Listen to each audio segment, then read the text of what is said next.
Christian faith. It is to you that the Apostle Paul reminded us in Ephesians 6 that the Christian life is a warfare, a struggle, not only with common calamities and inner desires, but with opposing forces of the powers of darkness that seek to destroy the testimony of the believer. It is therefore requisite that the Christian soldier be stout-hearted and well armed with spiritual weapons which God supplies.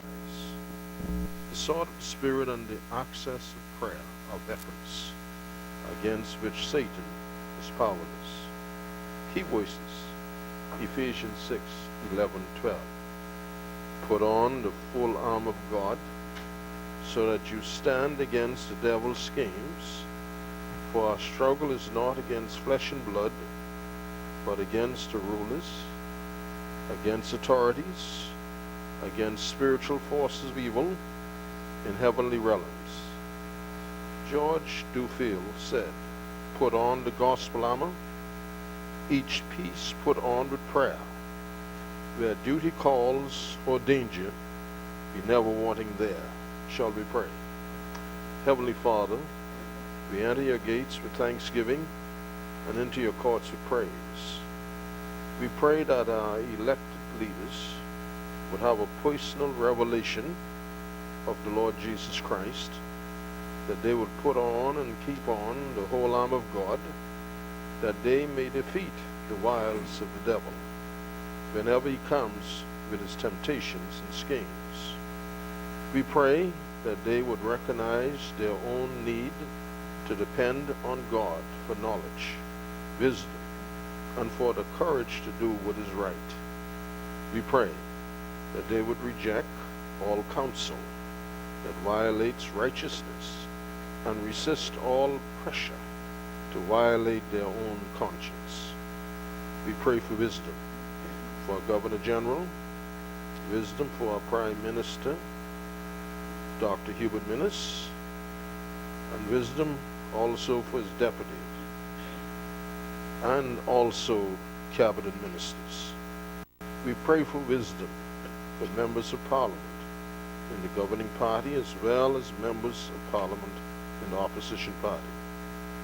We pray for wisdom and knowledge for Honorable Speaker Moultrie as well as his deputy, Honorable Sanders, that they may continue to lead each session of Parliament in keeping with parliamentary procedures, with the full cooperation of each member of Parliament. We thank you for Chief Clerk David Forbes and his support staff, who always give their undivided attention to our honorable members of Parliament. Undertake for the several necessities of our elected leaders, spouses, and children.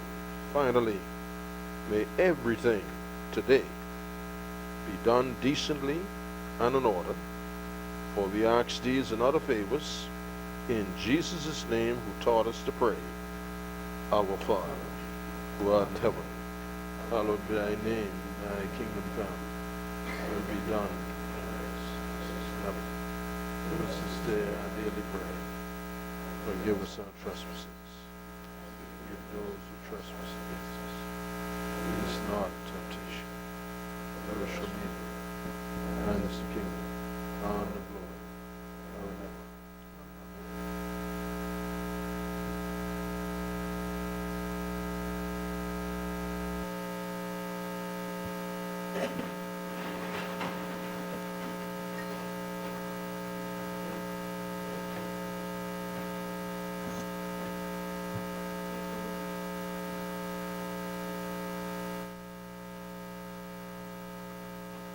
Dr. Hubert Minnis, Peter Thornton, Brent Simonette, Desmond Bannister, Ben Roselle, Jeffrey Lloyd, Dr. Duane Sands, Marvin Davis, Francis Campbell, Dionisio Diagula, Michael Pintar, Aaron Henfield, Ramal Terrell, Elisa Rose, Brenda Rose, Albert Hanson, Philip Davis, Warren Miller, Nikita Parker Edson, Ira Moore, Carlton Boland, Travis Robinson, Adrian Gibson, Donald Saunders, Cedric McElhan, Frank Johnson, Mark Young, Michael Cook, Miriam Letty Emmanuel, Keith Chipman, Ruby Ryan, Ricky Mackey, Shannon Mark Cartwright, Donnell Ferguson, Leonard Hannah Martin, Tyson Clark, Justin.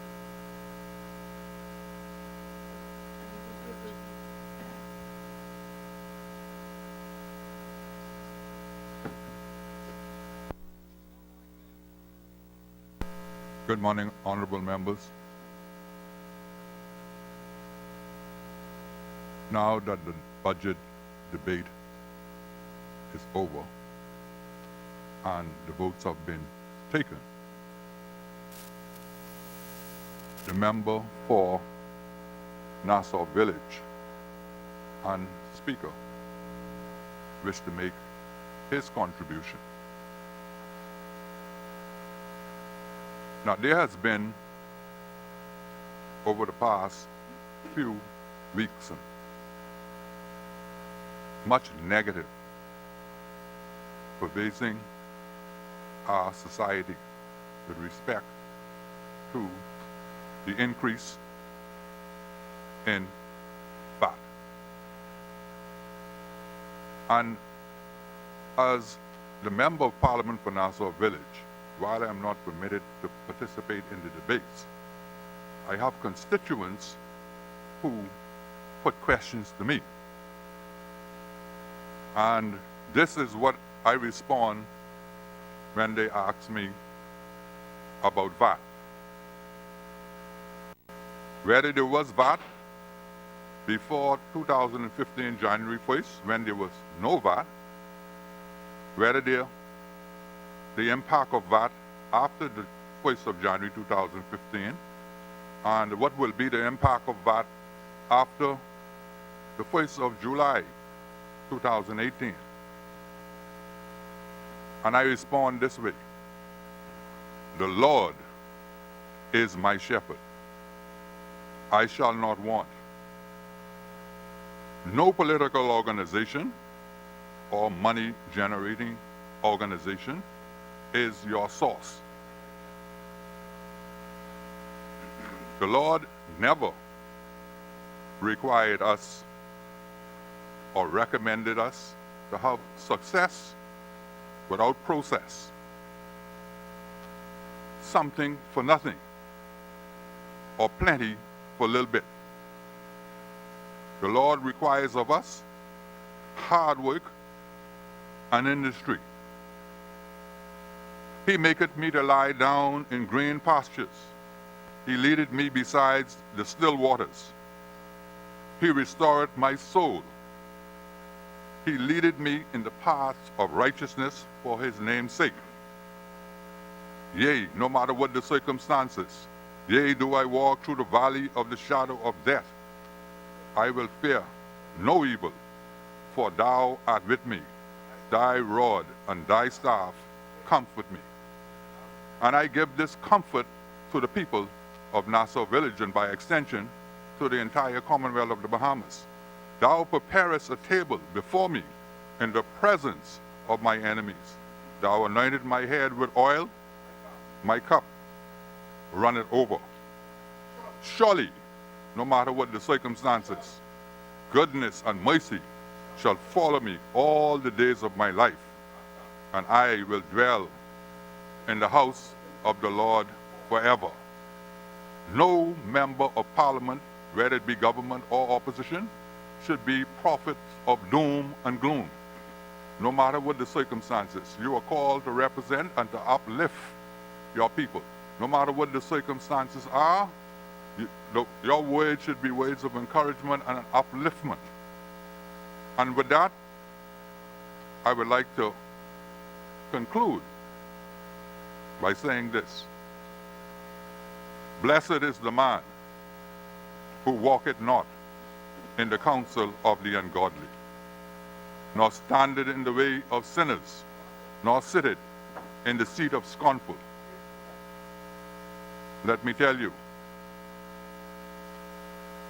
the scornful represents those contentious, bitter, and weightless people. The Bible advises not to sit in the seat of the scornful, but his delight is in the law of the Lord, and in his law that he meditate day and night. And to the member for Baines and Grantstown, this is directly to you. And he shall be like a tree planted by the rivers of water, that bring forth fruit in his season. His leaf shall not wither, and whatsoever he doeth shall prosper. I'm in possession of a communication from the member for Baines and Grantstown, dated the 21st of June, seeking permission to address this Parliament. I have acceded to that request, and now the Chair recognizes the Honourable Member for Baines and Grantstown.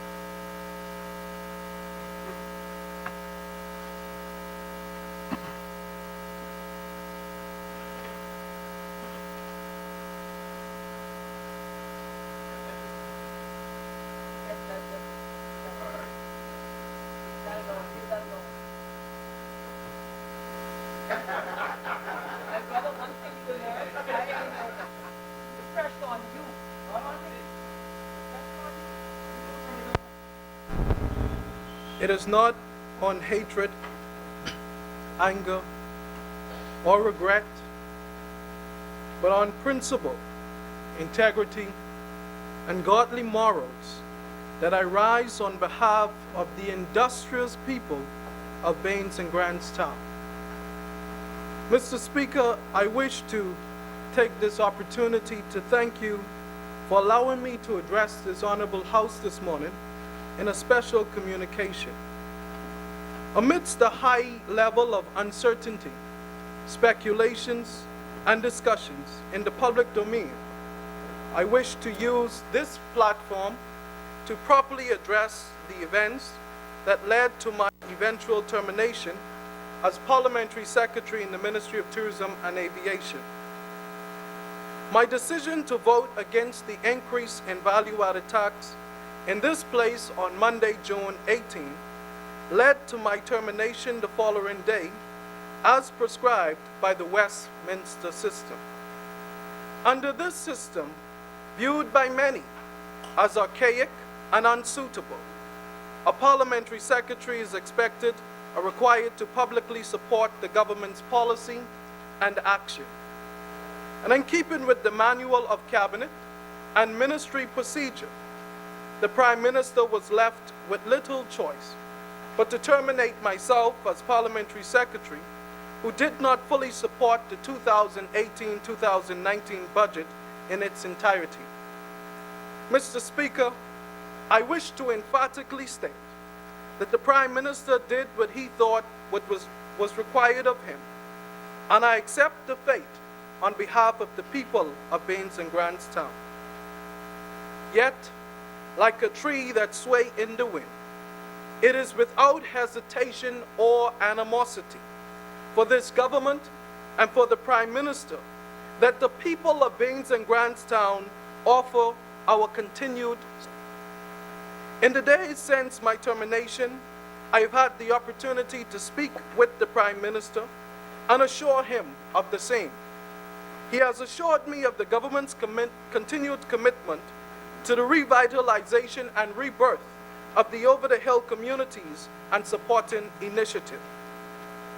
Since joining the Free National Movement and being welcomed with open arms, the Prime Minister and I enjoyed and continues to enjoy a remarkable political relationship. So much so, Mr. Speaker, that we are often referred to in our camp as father and son.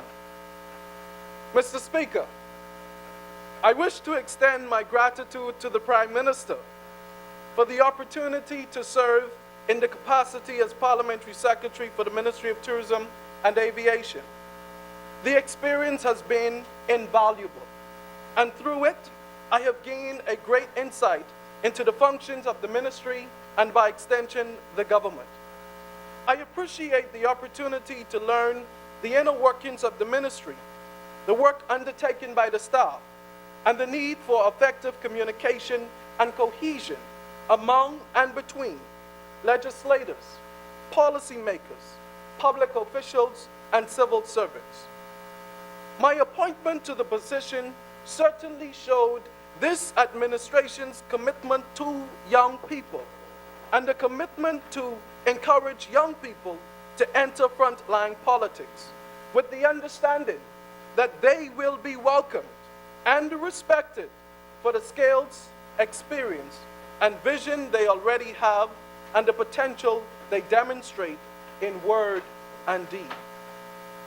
Make no mistake about it, the FNM is still a party for young people, by young people, and with young people.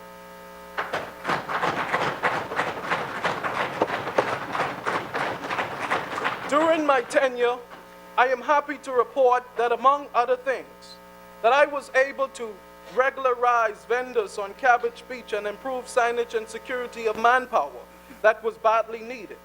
I thank the Ministry of Tourism, Safety and Security Department, and along with the Product Department, for their technical support in helping to bring this matter under control.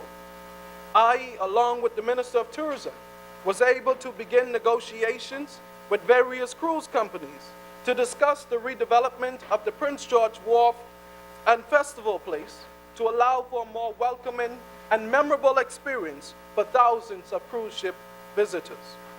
I worked closely with the Minister of Tourism and participated in negotiations with ICAO, the International Civil Aviation Organization, to discuss the reclaiming of the Bahamian airspace as a means to collecting additional revenue and safeguarding our sovereignty. Additionally, Mr. Speaker, through my efforts along with the wonderful staff at the Ministry of Tourism and Aviation, the process to finding a suitable Bahamian-owned company to manage Junkanoo Beach is well on its way. I also wish to personally thank my Minister of Tourism and Aviation, the member for Freetown, for his mentorship and direction, the Honorable Dionisio de Aguilar, a man of great courage and wisdom, sometimes referred to as a cool, down-to-earth minister, with the respect and knowledge that when it is time for business, all fun and jokes are aside. Mr. Speaker, he encouraged me every day to work hard and to continue to develop my skills and talents and to seize every moment. He was a mentor, a role model, a man whose sense of humor knew no end. He is a man of great vivacity.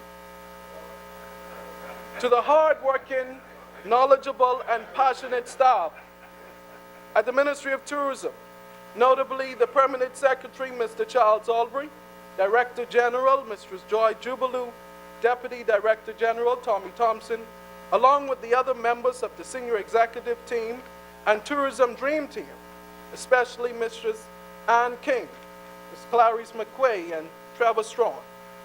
Thank you for your warm embrace of me into the tourism fold, and keep making our tourism product the jewel of the Caribbean.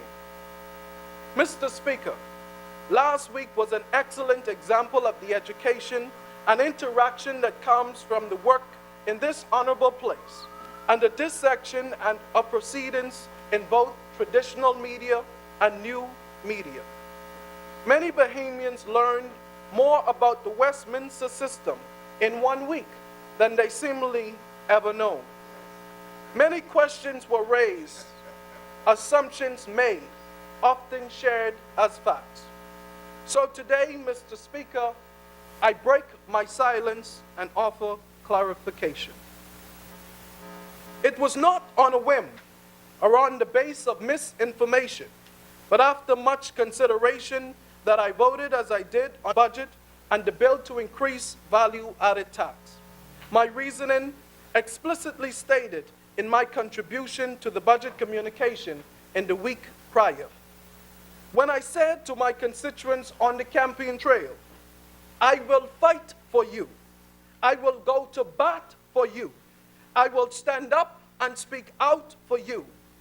I meant what I said, and I said what I meant. Even if it cost me my livelihood. No system of governance, no position, or money enough will cause for me to yield my personal belief or conviction, especially when my people need me the most. But you see, Mr. Speaker, mine is a story of a young, black, educated Bahamian male from Baines and Grantstown, whose poverty knew no end. I went to school in a bust-up tennis shoes, an oversized short faded pants, and a dingy white school shirt that only had 3 buttons. My daily lunch meal was from the school welfare program, the free lunch line. I got a job as a teenager packing bags at a food store, then became a car washer, and later worked as a pump attendant at the gas station. My no vote in this honorable place was in alignment with my low and meek rise from the dust of poverty. Mr. Speaker, allow me to summarize. I have recognized simultaneously the need to increase government revenue in order to pay down the debt and the negative effects particularly and disproportionately on the people living in poverty, including the many people in Baines and Grantstown. And it is to them that I owe my ultimate trust and allegiance. They are my livelihood. And contrary to what some may say, my one vote in this honorable House of Assembly is mortgaged to the people of Baines and Grantstown and to them alone. My integrity is not for sale. My conviction is not for sale. My one vote is not for sale. I came to this process with a full understanding of my responsibilities as the Member of Parliament representing Baines and Grantstown and Parliamentary Secretary of the Ministry of Tourism and Aviation.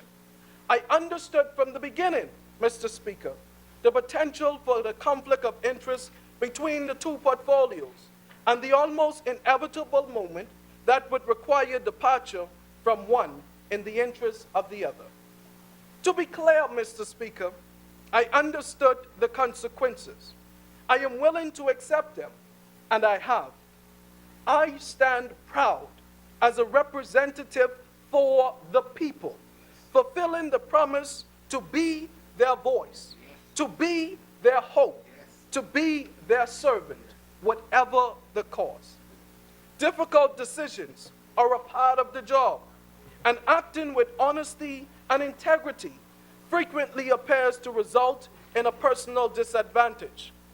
Fortunately for me, Mr. Speaker, my personal and professional ambitions are aligned.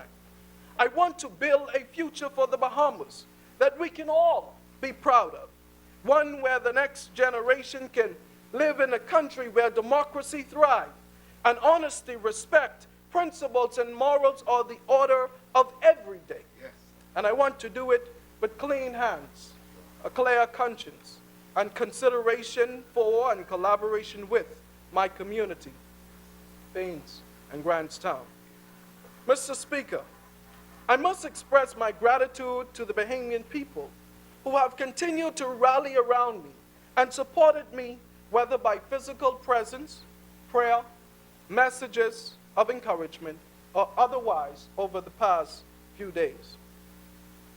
Since my termination as Parliamentary Secretary, I have received both locally and internationally 244 written letters of encouragement, 308 phone calls, 905 WhatsApp messages, 1,024 email messages, 3,429 Facebook tags, messages, and postings, and 113,000 views and hits on my Facebook live feed during my community walkabout post my termination. One such letter that stood out to me, which was delivered to my constituency office on Wednesday, June 20th, 2018, was from a little boy from Beantown. He writes, "Dear Mr. Robinson, my name is Leroy. I am 8 years old and I attend Woodcock Primary School. Last week, me and my mom stayed up to watch your speech in Parliament. When you was talking, my mom started crying. I asked her why, and she said she was happy to see you talking for the poor people. Thank you for fighting for us. My favorite cartoon is Batman. Batman is my superhero because he has superpowers and he has saved the good people and used his powers to lock up the bad guy. You are my new superhero. I wish you had superpowers like Batman to lock up the bad guys. My mother told me you was fired from your job. I was sad. Thank you for fighting for the poor people. When I grow up, I want to be like you." Mr. Speaker, I have been overwhelmed by the positive response of Bahamians, especially those residing in Beans and Grantstown. It has been a pleasure to receive their feedback and to be assured that they feel heard, understood, and well represented. To the people of Beans and Grantstown, now that these new budgetary measures have been passed and are an inevitability, we know that it will not be easy adjusting to the 12% value-added tax. But we are no strangers to challenges. We endured through the pain and hurt of the fatal shooting of an 8-month-old baby in our community. We survived the terror of Hurricane Matthew and pooled our resources together to buy in bulk after the storm. We lost a giant of a man and former community representative in the person of the late Honorable Dr. B.J. Nottage, whose shoulder I continue to stand and success I continue to build on. We are no strangers to challenges. Let us work together to build strategies to make the best use of resources available to us and continue the practice of interdependent living. In this moment, we are called to be our brother's keeper, to see and help those in need, and recognize the practice of generosity and compassion as a gift that keeps on giving. Mr. Speaker, I call on Bean and Grantstown and the entire Bahamas to refuse to be defeated. Do not give up, surrender, or retreat. It is at our weakest point that we need our greatest strength in order to triumph. Let us be creative, enterprising, and determined every day, not just to survive, but to help others to survive and move from mere survival to thriving. We will develop our own co-op in Bean and Grantstown, start community gardens, pool resources to start businesses, buy in bulk, look after each other's children, check on the most vulnerable people around us with special focus on women, children, the elderly, and differently able. These are our responsibilities as community members, but also our lifeline. We have to be able to depend on each other to manage resources, monetary and otherwise, for the good of all involved. Mr. Speaker, there is an elephant in the room, and I wish to address it head on: the Westminster system. I urge Bahamians at large to research, engage in conversation, and explore alternatives to the Westminster system. Consider its origin, the current functions and consequences, the vulnerability of the government and the governed. Think broadly about democracy. what it means and what we need from it, and what it requires of us. Mr. Speaker, I wish to evoke the rights, duties, and privileges bestowed upon the seat I sit as Member of Parliament in this Honorable House. And as such, I wish to give notice to beg leave to call for a select committee of the House on the Westminster system to evaluate its relevance, effectiveness, and continued adherence in a 21st century Bahamas. It is my fundamental belief that no member should be placed in a position to choose between their party/government and the people they represent in this honorable House. Such a position is to put a stranglehold around the neck of the Bahamian democracy, choking the life out of it. In a democracy, Mr. Speaker, power flows from the citizens to the government. But the vote is not the end-all and the be-all. We cannot be satisfied with participation that is limited to going to the polls every 5 years. If we are to have a strong, healthy democracy, we must all participate. Everyone cannot physically sit in these seats or be cabinet ministers, but there is no shortage of work to be done. This includes educating our children, turning to regional and global news, engaging in debate, and offering constructive criticism. Mr. Speaker, Bahamians today are asking, why the Westminster system? It is being suggested, Mr. Speaker, that we abandon it. And there are certainly many steps to be taken before we can arrive at such a conclusion. But there must be a place for these questions to be posed. Why the Westminster system? Is it relevant to a 21st century Bahamas? Is it the most effective means of governance? What are the consequences of this system? More broadly, Mr. Speaker, we can ask, what are the most troubling aspects of our system and the structure of governance? Can they be remedied? How can we make space for Bahamian citizens to answer these questions for themselves? Do we trust ourselves and fellow Bahamians to select or create a better system, one that considers our current state and the vision for the future of this nation? A proposed system of governance that selects the best aspects of the Westminster system and parts of a Republican system to form a hybrid system of governance for the Bahamas, specifically tailored to shatter the glass ceiling and reach the height of true democracy. A hybrid system of governance where no member in this honorable House of Assembly will ever be fired again for choosing between a fundamental belief and the direction of his party. Let my termination and that of my other colleagues be the last of its kind. This is not an easy task.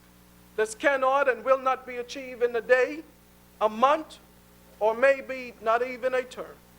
It requires critical thought, discussion, and consultation. The process needs to begin. And there is no better time than when we have the kind of energy that surged through the Bahamas last week. Finally, Mr. Speaker, I acknowledge the full range of emotions experienced and expressed as a result of the budget communication and the vote and subsequent terminations. Many Bahamians are angry for various reasons, and it is not our job to quiet or discount their voices. What we believe to be the best cause, the Bahamian people are entitled to their response. I reiterate, we have the tools we need to survive and to move from mere survival to thriving. The key is cooperation and collaboration and recognizing that we are interdependent.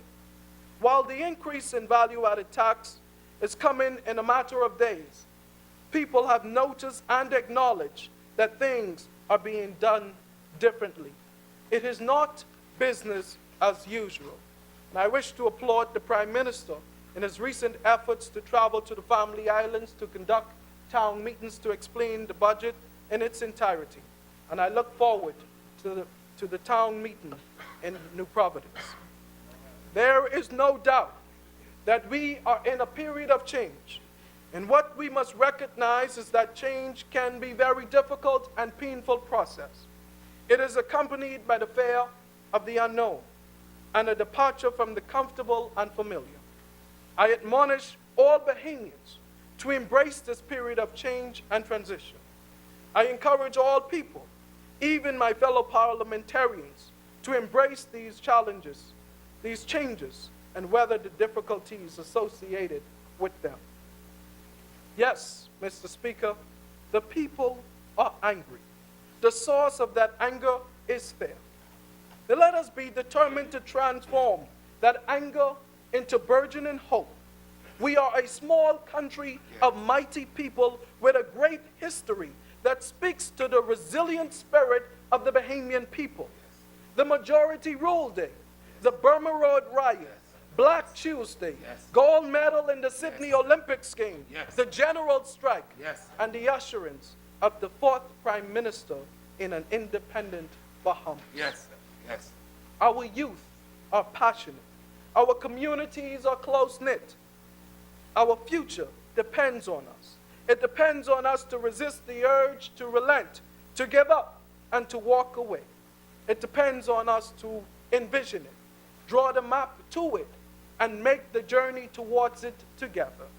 I make my commitment here today, Mr. Speaker, to foster hope in Bain and Grantstown, in the Bahamas, and to do so through concrete solutions developed in collaboration with the people themselves, where our hope for the future will live on. Systems do not create people. People create systems. Let us therefore be resolute in our efforts to build a stronger, more robust economy, hand in hand with a stronger, more fair system of governance, one that every Bahamian can be proud of and proud to call our own, so that one day we can all stand and say, hi, I am Travis L. Robinson, and I'm proud to be Bahamian. Mr. Speaker, I wish to announce once again my continued pledge and support to the Free National Movement, as I am sticking with the FNM.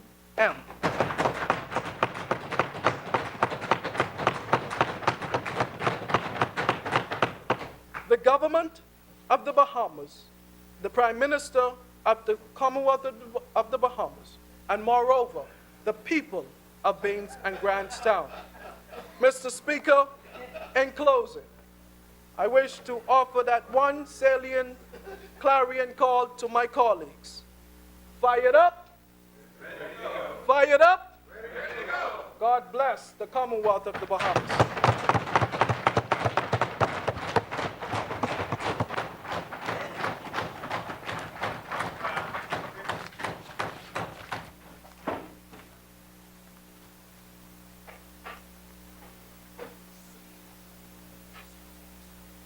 Thank you very much, Honorable Member. The Chair recognizes the Honorable Member for Cat Island, Rumkey, and San Salvador. Because that's a matter which I'd like to address. I mentioned it to the Prime Minister, and I note that the member for Baines and Grantstown alluded to it as well. And that is, the Prime Minister is traveling the island. On the public purse. On the public purse. On the public purse. I mentioned this. This is not no surprise to him. We have agreed that I'll be able to mention this. I just need the speaker. Yeah. The speaker, on the public purse, as a Lone Ranger, he doesn't even carry Tonto with him. Tonto.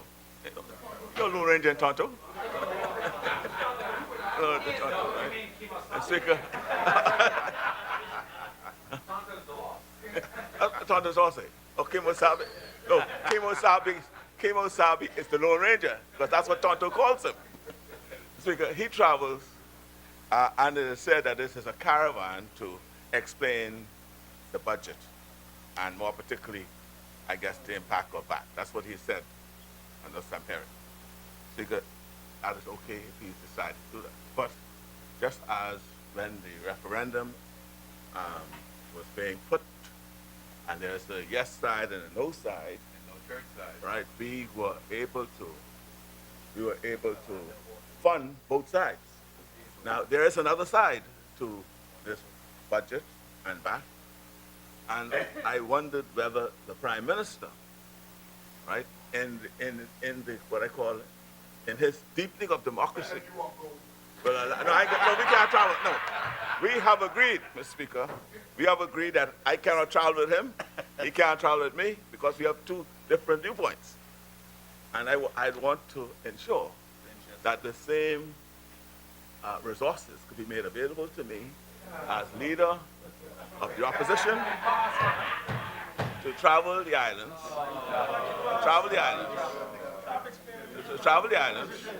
to explain, just as he's doing, right? She'll travel with me. Unlike the Prime Minister, I will not travel alone. I will not travel alone. No, unlike the Prime Minister, I will not travel alone. So, right. The Speaker, the member from Tall Pines, make a very important point. And that point is, the budget is passed. What do you have to explain to the people? You should ask the Prime Minister that. Right? But if he is doing that, I want to explain too. Honorable member. And so I raised that, Mr. Speaker, in the context of, because, you see, what is very curious about this, Mr. Speaker, is that he starts off in what I call the PLP constituencies. He's going to be he's been in South Andros. Honorable member, I think we get the point. Honorable member. I asked leave to do this. If there's an objection to that, there's no objection. Thank you very much. Right. There's no objection for me doing it. I've asked leave. All I'm saying from the chair is that the chair is satisfied that you've made the point. Oh, I wasn't finished. You're not satisfied. I wasn't done. You're satisfied. I wasn't done. The point already made. What's the point I made? The point already made. Speaker, the point. I thought the point was, honorable member, that the Prime Minister is making the rounds in the family islands on the public voice and on his own, and you wish for the same to be extended to you. Right. Isn't that the point? Yeah, but the further point is that I'm just wondering whether this is a campaign process you're going to. That's not the point. Well, you could answer. Yes. Honorable member for Kalani. The chair recognizes the honorable member for Kalani. Thank you very much, Mr. Speaker. I am so honored when the member, the leader of opposition, recognizing the good work that we're doing. But, Mr. Speaker, it is true that I am going through the family islands, educating the people about how important it was for us to increase the VAT. And we've just finished South Andros, Mangrove Key, Central Andros, and North Andros. I leave here today at 5 o'clock for Exuma. And after which I will complete Cat Island, Rumkey, and San Salvador, Inagua. After which I will go to Jamaica on the CARICOM meeting, and upon my return, I, along with the member for Baines and Grandstand, intend to have a town meeting explaining the budget and the benefits for Baines and Grandstand. As for me traveling, Mr. Speaker, traveling today with me will be the Minister of State for Legal Affairs, one of my senators, and of course the media, so that the entire Bahamas can hear exactly what I say. I have no objection to you going, but you can't go with me because I'm speaking positive things. You would speak negative. I was for VAT and explaining why VAT was so significant for the many things that we want to do for them. You were against VAT, so you would have explained why you were against. But we will support you. Since you have no minister to accompany you, you have to go alone. But I have no problem. You may travel and do what you may. Thank you, Mr. Speaker. Thank you, honorable member. Recognizing that this is a step in the deepening of democracy, and I'll just follow his pattern. I'll go to Andros. I'll do the same. I'll do it in the same vein as he did, and I will. We could talk afterwards. I'm doing what he's doing. No, I'm doing what he is doing. And Mr. Speaker, through him, so I will speak to him to see how we could arrange those trips. No,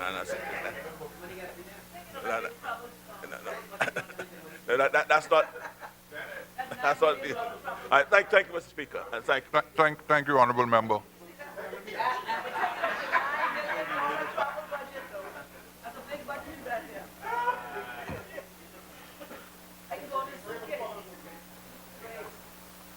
Honorable members, as we proceed with the order of business for the day, introduction and swearing in of new members, laying of documents by ministers. The chair recognizes, just before we proceed, honorable member for Baines and Grandstown, the communication that you delivered, I'm ordering that that communication be brought up.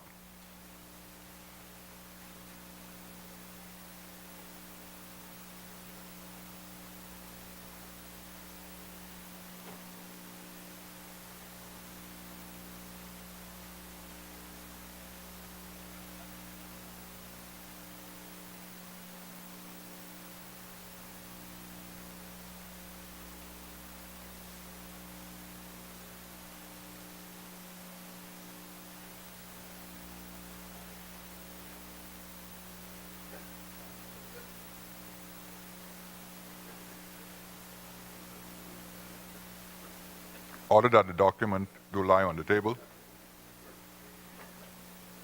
Statements and communications by ministers. The chair recognizes the honorable member for Elizabeth. Thank you, Mr. Speaker. Mr. Speaker,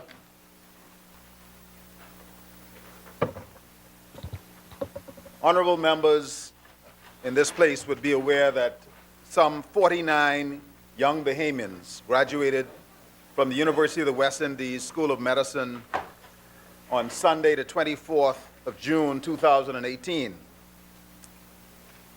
That afternoon, it was a fitting conclusion to years of preparation, hard work, and sacrifice, physical, emotional, and financial, by the graduates and their families. And as Bahamians, we should all be very proud of their accomplishments.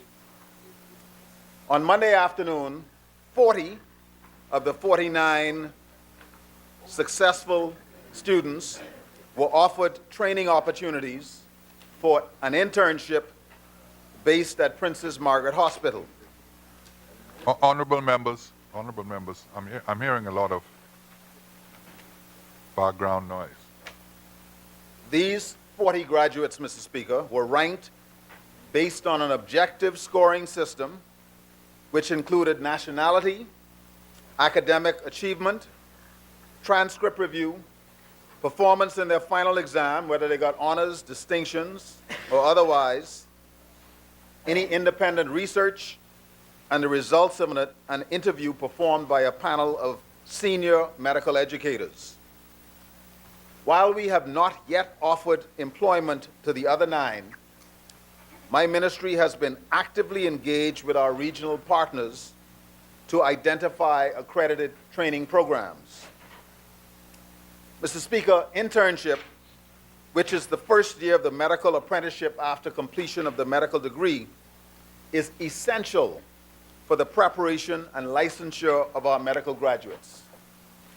This foundational year, combined with varied training programs lasting anywhere from 2 years to 7 additional years after internship, allows a new physician to become adequately trained to manage the increasingly complex challenges of community medicine, surgery, pediatrics, psychiatry, obstetrics and gynecology, public health, epidemiology, etc. Princess Margaret Hospital was first approved for internship training in 1967. The training program has produced some of the nation's finest sons and daughters and has allowed for increasing coverage in our major cities, though we have much ground to cover in the Family of Islands. At the time of last accreditation by the regional verification body, I am advised that Princess Margaret Hospital was approved to train 24 doctors at the internship level. With the addition of the Rand Memorial Hospital, that was increased to 30. That accreditation attests to the presence of adequate supervising faculty, libraries and teaching spaces, on-call rooms, clinical cases, and dedicated time to nurture and guide young clinicians in their formative years. While there is a necessary and important clinical skills component to internship, which is a grueling and demanding rite of passage for all that have completed it, it is primarily an educational year that establishes the foundation for safe, evidence-based practice over the career of a doctor. Interns cannot, and obviously should not, practice independently. They are provisionally licensed, and all clinical decisions and activity is supervised. I repeat, the internship year is an educational year. It comes at the heel of 4 to 5 years of medical school, and some students complete a 4-year bachelor's degree before starting medical school. Since 1997, students from around the world, 63 in the first year, including 50 from Manipal, India, and 13 Caribbean nationals, have trained at the 450-bed Princess Margaret Hospital. That training program has evolved, and we now have our own campus of UWI in the Bahamas that trains not only interns, but house officers in various disciplines, as well as medical students. Bahamian students training at the UWI campuses in Mona, Jamaica, Cave Hill, Barbados, and St. Augustine, Trinidad, now elect to complete the final 2 years of the 5-year medical training program in Nassau. This year, we anticipate another group of 48 final year students to complete UWI, and as many as 20 others from various countries and programs around the region and around the world. Most, if not all, UWI medical students receive a scholarship that covers most of the costs of medical education, and all the students completing their clinical rotations in Nassau receive a monthly stipend from the government of the Bahamas. Mr. Speaker, we never imagined the exponential growth of the medical training program, nor have we as a country budgeted for or created the environment, whether built or human resource environment, needed to accommodate this explosion of talent. Successive administrations have grappled with this challenge, and the Bahamian taxpayer has invested many tens of millions of dollars into medical education. So, Mr. Speaker, our success has created a massive logistical, fiscal, and ethical nightmare, which has human implications represented symbolically by these 9 students. Their current fears demonstrate yet another area where we, and I want to reiterate the we, have postponed definitive resolution of impending problems at multiple various levels. A one-off solution to their immediate needs will only kick the can 1 year down the road. Even if we hope that things will be better next year, hope by itself without definitive action is neither an effective tool or a wise one. And so while we attempt to resolve the issue arising from the oversubscription of UWI's School of Medicine, there are a number of Bahamians also graduating from other schools of medicine that historically could not or have not been employed or accommodated for internship by the Ministry of Health in the Bahamas. Many of these have been supported with scholarships by the Bahamas government or granted assistance or approval for study with the concurrence of the government of the Bahamas. Some have simply benefited from the love and sacrifice of their families. And while we continue to nurture and embrace UWI, a fair and transparent leveling of opportunities for all Bahamian graduates must be the order of the day. The further strengthening of a system of meritocracy, the basis of the selection process which we have used this year and which has been used for interns for the past several years. Mr. Speaker, we now know, and we have known for many years, that this day of reckoning was coming, and that we expect that it's going to get progressively worse without definitive action. Over the last 5 years, we have seen increasing numbers of UWI graduates and non-UWI graduates seek training opportunities at our health system, which is neither large enough, nor adequately funded, nor adequately staffed for optimum training. The system has stretched and bent and twisted to accommodate. It is now at its absolute limit and possibly a little bit beyond. Simultaneously, we have as a country continued to offer scholarships to more and more and more prospective students, but we have not strengthened the capacity for postgraduate medical education, which is a necessary next step. Without training opportunities post-medical school, these physicians cannot practice medicine. So this year, we have 49 successful candidates for 30 spots, and a system willing to stretch, bend, twist to accommodate 40. Next year, I am advised that we anticipate as many as 65, Mr. Speaker, 65 prospective, well-trained Bahamian doctors. For comparative purposes, I am advised that Jamaica, which has 237 spots, finds itself in the same position where they cannot find jobs for 75 of their young graduates, and Trinidad and Tobago, 100 young graduates that cannot find internship slots. This government is concerned and committed primarily to the needs of Bahamians and the Bahamas. But this situation is clearly unsustainable. We have had to, it is unfair to the public and to the students and to their families. We have had to resort to extraordinary measures to ensure that this has not become unsafe. I wish to thank the committed teaching staff at the Public Hospital Authority facilities who have worked sacrificially and tirelessly to train the next generation of interns, house officers, and medical students.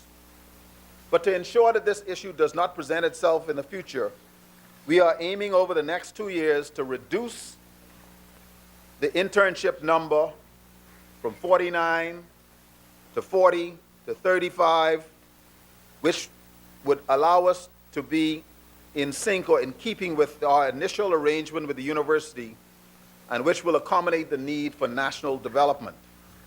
Mr. Speaker, we will have to align all our policies to ensure that we do not worsen the disconnect between expectation and reality. If we do not have the funds, the bed space, the teaching space, the faculty, labs, and clinical time, we cannot, and we should not, and we will not give scholarships to young Bahamians unless they understand categorically that they can have no guarantee of safe training opportunities. That is not denying opportunity. That is investing in ultimate success. Further, we are adjusting the career paths of the next level of training, the senior house officers, so that the worsening bottleneck of just under 300 SHOs is eliminated. We are creating the Office of Medical Staff Development, which anticipates a system that accepts a new group of trainees as an equivalent number graduate to a higher level. As I conclude, let me inform this House that my ministry and our government has been actively involved with the chief medical officers, medical councils, and hospitals throughout the region in the British Virgin Islands, Cayman Islands, etc. We have also engaged the assistance of the CARICOM Secretariat, and thus far we have received offers of 4 internship slots to accommodate graduates in the Cayman Islands. So while we empathize with and feel the tremendous stress of these graduates, let me assure them and their families that this government will make all efforts to successfully resolve this matter to allow completion of their training. We will not leave you hanging. Thank you, Mr. Speaker.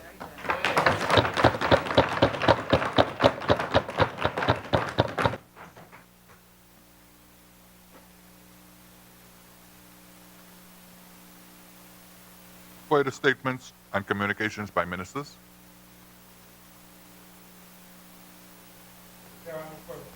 Mr. Speaker. Thank you, Honorable Member. Communications by the clerk. Messages from the Governor General.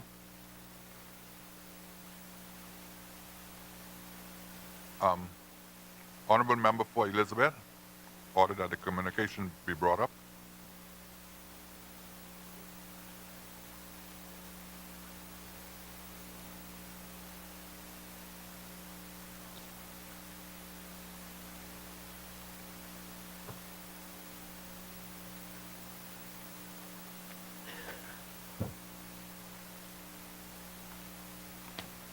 Order that the communication do lie on the table.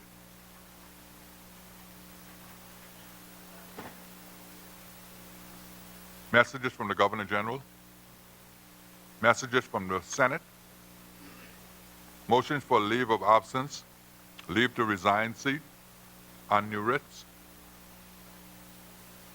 Presentation of petitions. Presentation of reports of committees. Adoption of reports of committees. First reading of bills.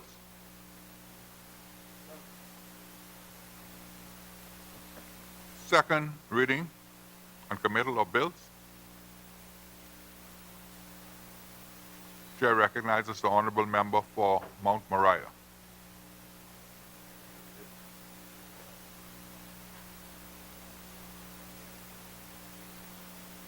Thank you, Mr. Speaker.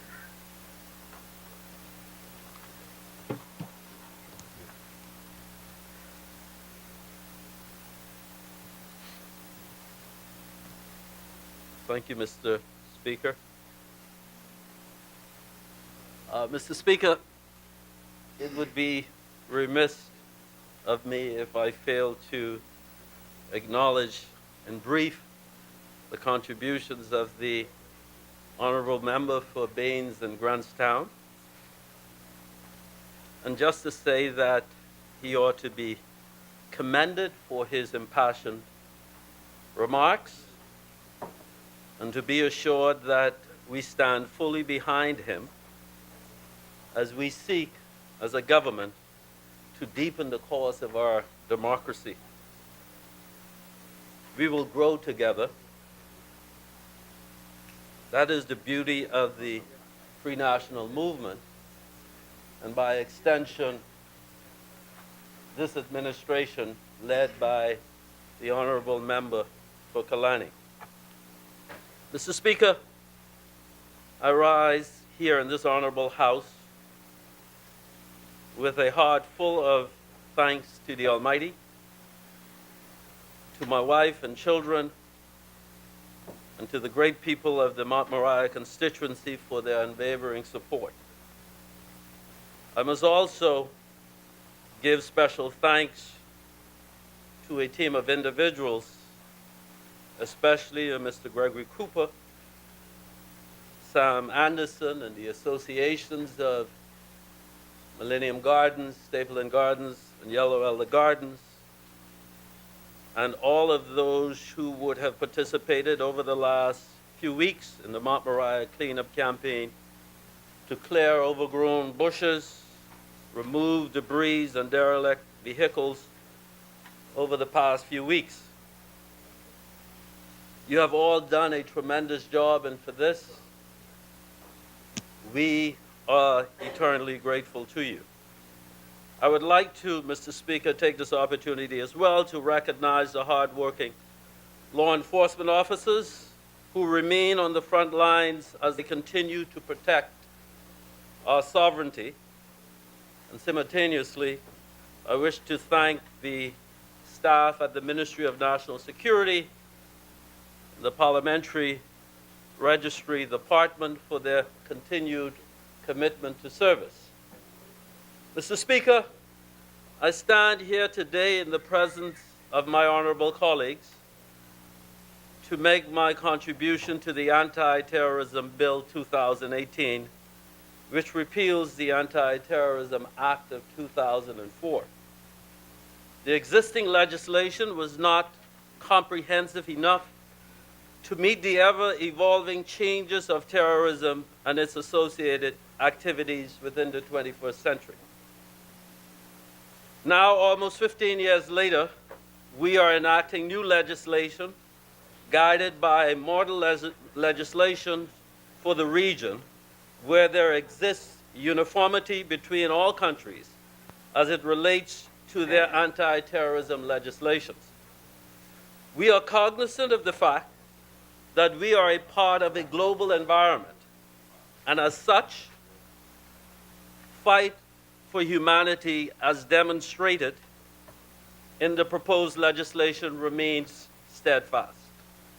Without a doubt, Mr. Speaker, September 11, 2001 reminded us of the horrors and devastating impact caused by terrorism, which seeks to threaten humanity as we know it today.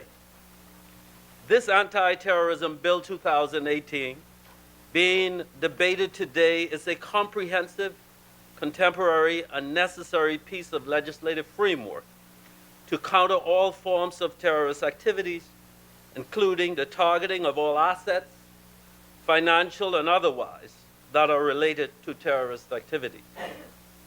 Just barely a year ago, when we came to office, this government was determined to move swiftly to protect our citizens, our sovereignty, and strengthen our financial sector. This bill, once enacted, Mr. Speaker, will signify a milestone for our government and continue to demonstrate our strong commitment to realizing the aforesaid goals and to meeting our international obligations.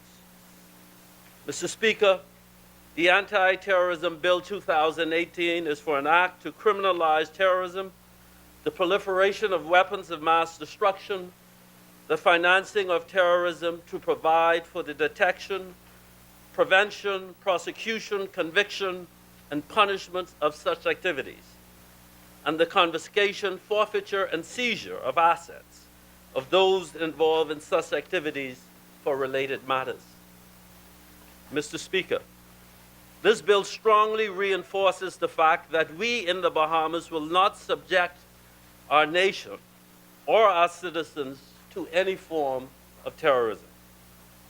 This bill is formulated to strengthen the Bahamas' resolve in the detection of terrorist activities, that the subduing of terrorist acts, the prevention of our financial resources being used to commit terrorist acts, or the finance terrorist acts, for safeguarding of our resources from being used as weapons of mass destruction, while simultaneously making us compliant with the United Nations Security Council Resolution on Terrorism, CARICOM's coordinated approach to countering terrorism, and other international responsibilities as a nation.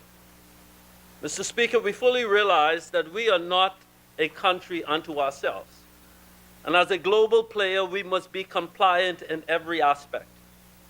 While several sections of the existing 2004 Act remain unchanged, the majority of the new bill comprises new sections in order that we remain compliant and consistent with collective counterterrorism policies agreed and coordinated by the international community to safeguard our citizens and institutions within our nations for future generations.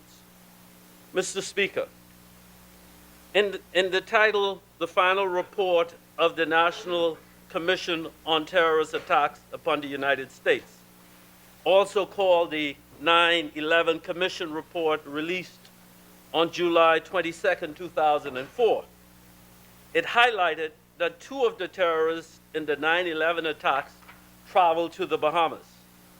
According to the report, on May 19, 2001, Walid al-Shari and Salam al-Suqami flew from Fort Lauderdale, Florida to Freeport, Grand Bahama, where they had reservations at the Bahamas Princess Resort. The report detailed that the 2 were turned away by Bahamian officials upon arrival because they lacked the appropriate visas, and subsequently they returned to Florida that same day. The report added that both terrorists likely took this trip to renew Suqami's immigration status, as his legal stay within the United States expired on May 21, 2001. The 2 terrorists were among the 5 hijackers of the American Airlines Flight 11, which crashed into the North Tower of the World Trade Center on September 11. Mr. Speaker, terrorists as defined in Clause 2 includes a person who, A, commits a terrorist act willfully, directly or indirectly, B, participates as an accomplice in terrorist acts or financing of terrorism, C, organizes or directs others to commit terrorist acts or financing terrorism, or D, contributes to the commission of terrorist acts or the financing of terrorism by an individual or a group of persons acting together with a common purpose, where the contribution is made intentionally with the aim of furthering the terrorist act or financing terrorism, 2, with the knowledge of the intention of the individual or group of persons to commit the terrorist act or finance terrorism. Mr. Speaker, defining terrorism is important because its associated acts are different from other types of serious crimes. Mr. Speaker, according to Clause 14.1 of this bill, also provides an extensive definition of terrorism offenses, retained from the Anti-Terrorism Bill 2004, which are A, an act that constitutes an offense defined by any of the treaties listed in the schedule, B, any other act that has the purpose by its nature or context to intimidate the public or to compel a government or international organization to do or to refrain from doing any act, and 2, that is intended to cause death or serious bodily harm, serious risk to health or safety of the public, substantial property damage, and serious disruption of essential services, but not from a lawful protest. Added to terrorism offenses are subparagraphs E, E, and FF in subsection 1. A terrorist offense is also characterized as an act that is prejudice to national security or disruption of public safety, including disruption in the provision of emergency services, to any computer or electronic system, or to the provision of services directly related to banking, communications, infrastructure, financial services, public utilities, transportation, or other essential infrastructure, while FF adds that cybercrime results in any offense under this act. Consequently, any individual convicted of a terrorist offense where death ensues and where that act would have constituted the offense of murder or treason, whether prior to or after the commencement of this act, may be sentenced to death, or in any other case, is liable to imprisonment for life. Mr. Speaker, acts of terrorism are a broad social construct that seeks to generate violence and place fear in the hearts and minds of every citizen. The definition of terroristic acts sought to identify the unique characteristics of such activities, with emphasis on indiscriminate nature of violence. Mr. Speaker, no nation is immune from the impact of terrorism in its varied forms: financial cost, human cost, regional and global cost. On that fateful day of September 11, 2001, when the terrorists hijacked passenger aircraft and used the commercial jets to destroy centers of power and security, mainly the World Trade Center, and portions of the Pentagon, the world stopped and paid attention. The tragedy of thousands killed in an instant on one day was also coupled with the future crippling of the U.S. economy, dealing with a recession that began in early 2001. According to a New York Times report on September 8, 2011, the physical infrastructure loss of 9/11 totaled some $55 billion, which, when calculated in 2017, amounted to a staggering $74.8 billion. Travel Weekly in August 2001 reported that for a period between 2001 and 2010, some $74 billion was also lost in the travel industry. In a paper titled Tourism Crisis Management, responding to September 11, the authors Blake and Sinclair in 2002 highlighted the domino effect of 9/11 attacks on tourism across the globe. The United Kingdom numbers dipped 2%. Canada's numbers were down 19%. Dominican Republic numbers down some 25%. Mexico saw a 24% decline, while Egypt saw a 55% decrease. Mr. Speaker, tourism since the 1950s has remained the Bahamas' #1 and is vital to the continued socio-economic growth and development of our nation. As Bahamians, we are directly and indirectly tied to this multi-billion-dollar industry, which makes up a significant portion of our GDP. However, the senseless act of terrorism threatens this sector of our economy and our global friends. How can we forget how terrorists using a simple white van were able to drive more than 1,700 feet along a busy pedestrian street in Spain? Later, that same terrorists, before being caught, attacked crowds of persons in a coastal town. At the end of their rampage, approximately 14 persons were dead and hundreds, mostly tourists, were injured.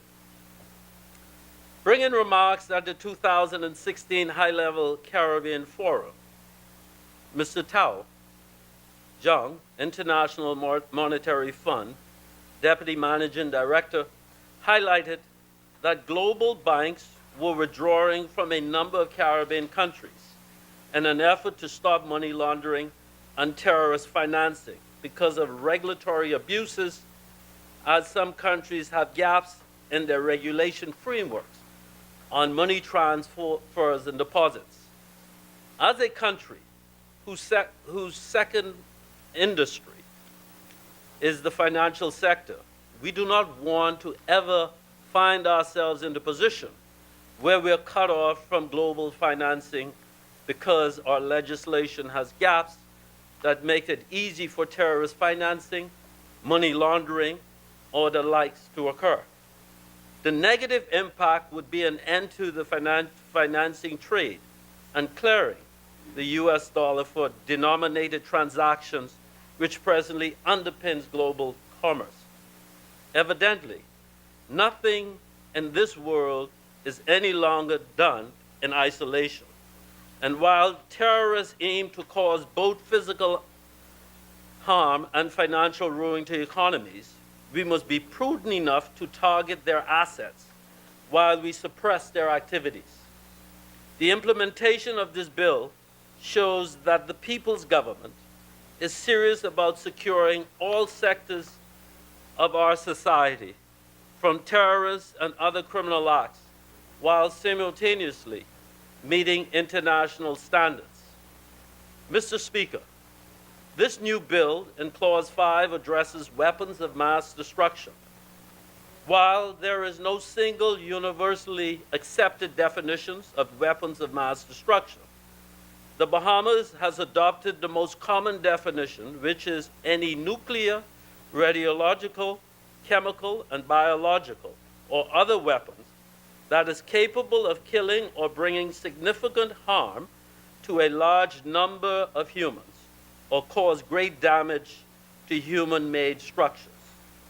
Clause 5 also establishes a prohibition of weapons training in the making or use of firearms, explosives, chemical, biological, nuclear, or other weapons or means of mass destruction. This prohibition, as classified in subsection 5, does not apply to the Royal Bahamas Police or Defense Forces, or to any person permitted by law or license to carry any of those actions specified in that subsection. The penalties outlined for such acts related to weapons training as dealt with both at the magistrate court level, where the penalty is a fine of up to some $400,000 or 10 years imprisonment, or they can appear before the Supreme Court, where the penalty for conviction, Mr. Speaker, is up to $1 million or for 30 years, or both, fine and imprisonment in both instances. These penalties clearly demonstrate a serious position that the Bahamas has taken to discourage and punish would-be offenders as it relates to weapons training to penetrate terrorist activities. Clause 5, Mr. Speaker, also in line with the Caribbean's model law on anti-terrorism, and it criminalizes training related to weapons of mass destruction. This insertion into this anti-terrorism bill 2018 puts a greater responsibility on organizations or institutions that may wish to engage in the training of terrorists to have them exported to other countries. Specifically, Clause 24 speaks directly to persons traveling into or outside of the Bahamas for the purpose of planning, committing, supporting, or facilitating a terrorist act, receiving instructions or training, or making explosives or practicing military movements to carry out a terrorist act or joining a terrorist organization shall all be deemed a foreign terrorist fighter, or FTF. Persons found guilty of being foreign terrorist fighters can serve prison times for 20 years. Mr. Speaker, in an article entitled ISIS in the Caribbean, Trinidad has the highest rate of Islamic State recruitment in the Western Hemisphere. How did this happen? Dated December 8, 2016, in an online magazine, The Atlantic, author Simon Corte stated that an ISIS fighter born in a Christian faith in Trinidad and identifying himself as at Trinidadi urged Muslims on the Twin Island nation to wage jihad against fellow citizens and terrifying the disbelievers into their own homes and make their streets run with their blood. Rudal Manalal, opposition member of Parliament in Trinidad and Tobago, disclosed in the same article that since 2013, over 400 citizens have left the island to join ISIS. Mr. Speaker, last year, during a two-day counterterrorism strategy held in Port of Spain, Trinidad and Tobago, former Jamaican Chief of Police and outgoing executive of CARICOM Crime and Security Agency, Mr. Francis Forbes, in addressing attendees said, terrorism represents a clear and present danger to Caribbean people and industries, including tourism. He said, a recent regional and security brief stated that Islamic extremism represents a threat to all our shared national interests, and in the U.S. Southern Command area of responsibility, a primary concern is the increasing influence of the Islamic State in our region. CARICOM Secretary General Irvin LaRue warned that no country was immune to terrorism. And National Security Minister for Trinidad and Tobago, also speaking at the conference, told the delegates, the question for the region on terrorism isn't a matter of if, but when. According to the Caribbean Counterterrorism Study adopted at the 29th Intersessional Meeting of CARICOM in Haiti, this past February, more than 200 plus Caribbean nationals have traveled to join ISIS. And of that number, more than half are alleged to be foreign terrorist fighters. It must be underscored, Mr. Speaker, that this proposed legislation, along with the recently passed Interception of Communication Act for 2018 and the compendium of bills, will both play and will all play an integral role in information and intelligence sharing concerning FTF.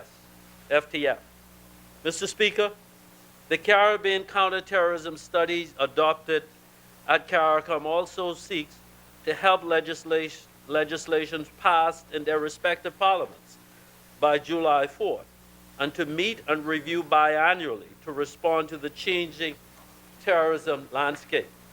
Mr. Speaker, in 2002, the tourist district in Bali, Indonesia was bombed by terrorists, killing some 204 tourists from 24 nations. More than 200 people were also injured. In a CNN interview, terrorist Ali Imran, who was sentenced to life for his part in the attacks, revealed that Bali was chosen as the place to strike because the island was frequented by Americans. Tourism today, in 2013, statistics revealed that nearly 80% of visitors to the Bahamas are from our nearest neighbors to the north, the United States. While there are currently no specific indications that terrorists are preparing attacks in the region, as revealed in the CARICOM counterterrorism strategy, we have to act now and take seriously what is happening around the world. We are an archipelagic tourist destination that is closest in proximity than any other territory in the region to the United States. With this in mind, this bill provides an opportunity for us, Mr. Speaker, to act now and to be proactive about the steps to take to safeguard our people, our visitors, and our nation and our heritage. Mr. Speaker, we, the people's government, are here today debating this bill to strengthen the legal provisions to counter terrorism of all kinds. In the region, Jamaica passed Terrorism Prevention Act in 2005, and Trinidad and Tobago amended their Anti-Terrorism Act in January of this year to broaden the scope of terrorism, including terrorist activities occurring outside of Trinidad and Tobago, as we are also seeking to do by passing this legislation. Our government has sought to address the concerns recommended by the Financial Action Task Force, and in July 2017, a mutual evaluation report on the Bahamas was produced by the Caribbean Financial Action Task Force. This report outlines several areas that the Bahamas needed to take immediate action upon. One of those areas has already been addressed, as our government has already completed the repeal and replacement of the Proceedings of Crime Act in March 2018.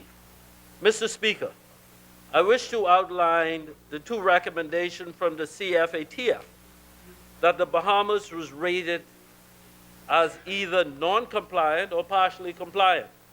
These recommendations are Recommendation 6, targeted financial sanctions related to terrorism and terrorist financing, where we were rated as non-compliant, and Recommendation 7, targeted financial sanctions related to proliferation, where we were rated as partially compliant. Toward this end, Mr. Speaker, Clause 15 addresses head-on the financing of terrorism. This is critically important as the United Nations has passed several resolutions that deal with terrorism and the financing of terrorism. Several of these are Resolutions 1267, Resolutions 1373, and Resolutions 1452. While there are several other Security Council resolutions that speak to terrorism and terrorism financing, these three resolutions are the pillars on which the United Nations lays out its position for the financing of terrorism. Security Council Resolutions 1267 was passed in the halls of the United Nations on October 15, 1999, and it specifically dealt with sanctions against the Taliban, Al-Qaeda, and the now deceased Osama bin Laden. Resolution 1373 was passed in the United Nations on September 28, 2001, and again, this specifically dealt with counterterrorism. Resolutions 1452 was passed in the United Nations on December 20th, 2012, and this resolution adjusted provisions against the Taliban and Al-Qaeda. This anti-terrorism bill, Mr. Speaker, 2018, provides in Clause 15 that persons who commit acts of financing terrorism are liable on conviction, on indictment, to a fine of $25 million and or imprisonment for up to 25 years. The provisions and penalty in 2004 Act provided 25 years imprisonment without a fine. This bill, Mr. Speaker, also stipulates in subsection 2C that it is not necessary for the person alleged to finance terrorism to be in the same country where the terrorist act has occurred or will occur, or to be in the same country from the one in which the terrorist or terrorist organization is located.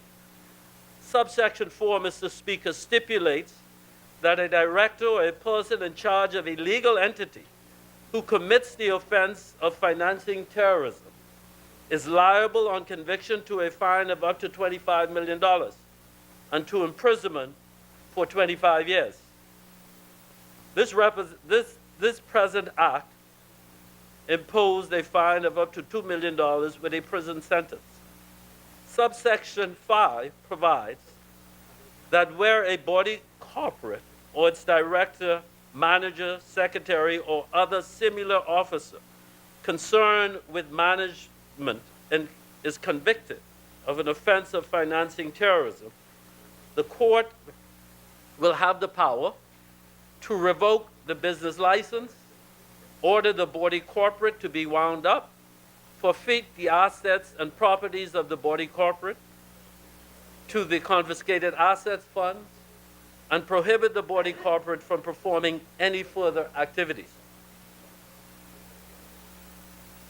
Mr. Speaker, further, Subsection 6 provides that even the taking of preparatory steps, including but not limited to acquiring materials or participating in the planning of any act or the planning of an offense under this section shall be an offense, and a person who commits such an offense is liable to the same penalty as provided for the offense. Mr. Speaker, the components of this proposed piece of legislation take into account how global economies are impacted and are now being shaped through terrorism. The networks of terrorists and their affiliates are far-reaching due to the porous borders and the interconnected systems of finance, transit, and communications. This proposed piece of legislation or bill, however, speaks to this government's commitment to use all resources, especially multilateral instruments, to prevent, deter, and prosecute institutions and those within. Mr. Speaker, thus, this anti-terrorism bill 2018 should serve as a warning to all operating institutions and to those within that if you engage with terrorists in their destructive behavior and practices, we will find you and we will prosecute you to the fullest extent of the law.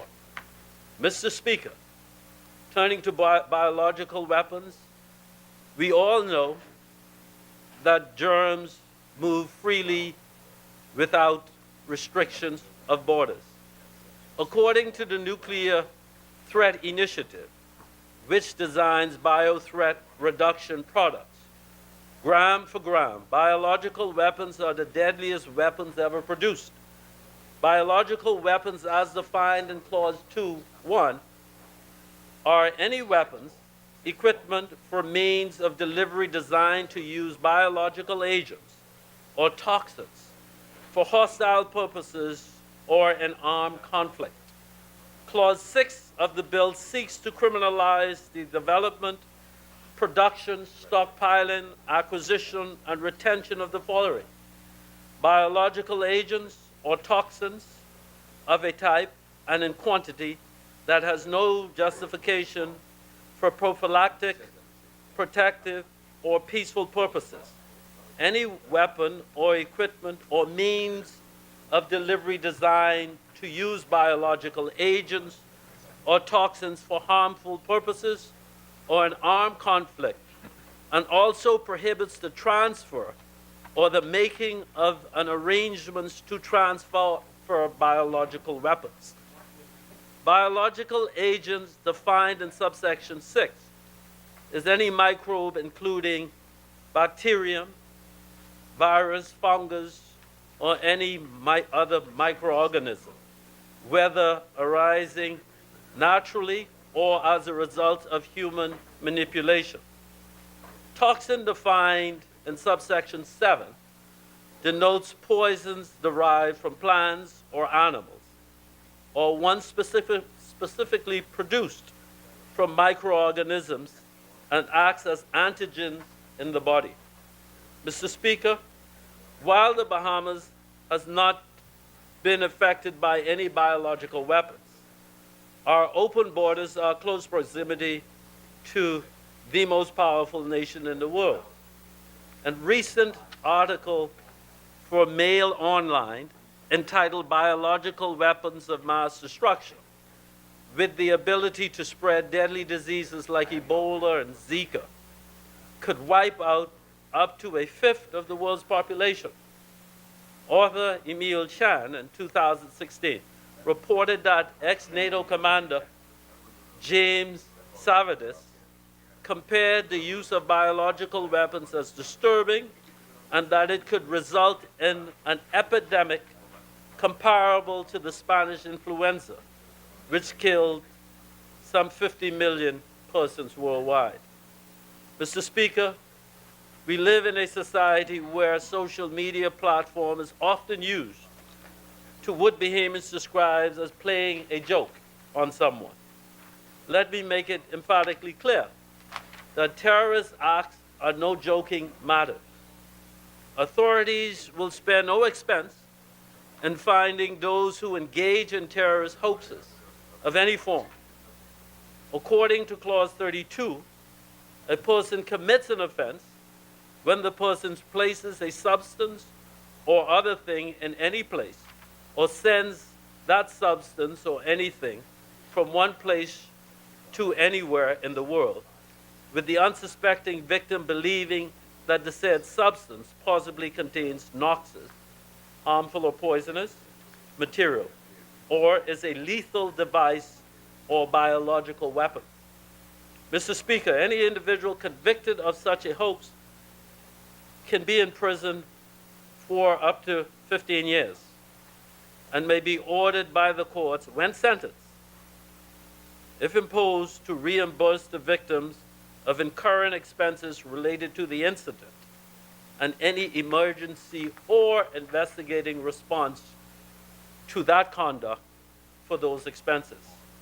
Mr. Speaker, Clause 43(2) speaks to the implementation of the United Nations Security Council resolution. In 2004, the Bahamas sought to demonstrate its efforts to implement the National Security Council resolution by enacting the current Anti-Terrorism Act. This existing act sought to include several of the resolutions that were implemented by the Security Council prior to 2004. But clearly, we have fallen short, despite the Bahamas' statement that we made at the 56th regular session of the General Assembly in the United Nations 2001 concerning our commitment to fight terrorism. There is still an urgent need to ensure that the resolutions from the Security Council pertaining to terrorism are incorporated into local legislation in a timely manner. Hence, Section 43 is particularly necessary. Mr. Speaker, the Bahamas also went further in May 2014 when we sought to amend the existing anti-terrorism legislation of 2004. The amendment of Clause 9(6) in 2014 sought to extend the 18-month period for the expiration of a freezing order to give effect to our obligation under the United Nations Charter and pursuant to the Palermo Convention and for connected purposes. Mr. Speaker, while the amendments in Clause 6 to the Principle 2004 Act was a good step in the right direction, our international obligations were still not being fully met. Today, the insertion of Clause 43 in the bill signifies that we will now have a national identified risk framework coordinator, as stipulated in subsection 2, who will have responsibility for 1, maintaining a list of designated entities, 2, maintaining contact with the Ministry of Foreign Affairs as frequent intervals to ensure that A, the list of designated entities remain current, B, the United Nations Security Council resolutions are received in a timely manner to be promulgated into law as necessary, and 3, circulating the list referred to immediately to the financial institution requesting information on whether the designated entities have funds in the Bahamas, and 4, maintaining a consolidated list of all orders issued by the courts and circulating them to all financial institutions. Clause 43 alone is a clear indication of our willingness to implement United Nations Security Council resolution and not have to face this further. Mr. Speaker, the resolution of all criminal investigation is the desire of any country's legal system. With this in mind, Part 5 of the new bill seeks to address investigations and offenses related to the financing of terrorism and the terrorist-related offenses. As investigators, police officers have the right to investigate a matter, the power to detain any person with reasonable suspicion, are empowered to gather information and conduct searches. But more importantly, the police recognize the right of the offender, and if the offender is a foreigner, they are duty-bound to notify the state or nation of the offender, and the right to extradite or remove such person if necessary. This is basic investigation, but in the Anti-Terrorism Act, it goes more in depth. Clause 50 states that where any person has reasonable grounds to suspect that funds or financial services are related to or are used to facilitate an offense under this act, it shall be the duty of that person to report the matter to the Commissioner of Police, who in turn reports to the Director of Public Prosecution after an individual is taken into protective custody. While a person may not want to get involved in matters where reports have to be made to the police, it is the person, if the person is found upon investigation to knowing of funds being used to facilitate terrorist acts and do not report this information, then there is a penalty. Subsection 4 reads, where a person fails to report as required under this section, that person is guilty of an offense and is liable on conviction on information to a fine of up to $250,000 or to imprisonment of 5 years. Clearly, by this penalty, we are demonstrating the serious consequences of not reporting matters related to terrorism. Mr. Speaker, Clause 51 deals with detention orders and speaks to the right that a police officer has to make application to a judge for an order for detention by such police officer must obtain the consent of the Director of Public Prosecutions before making such application.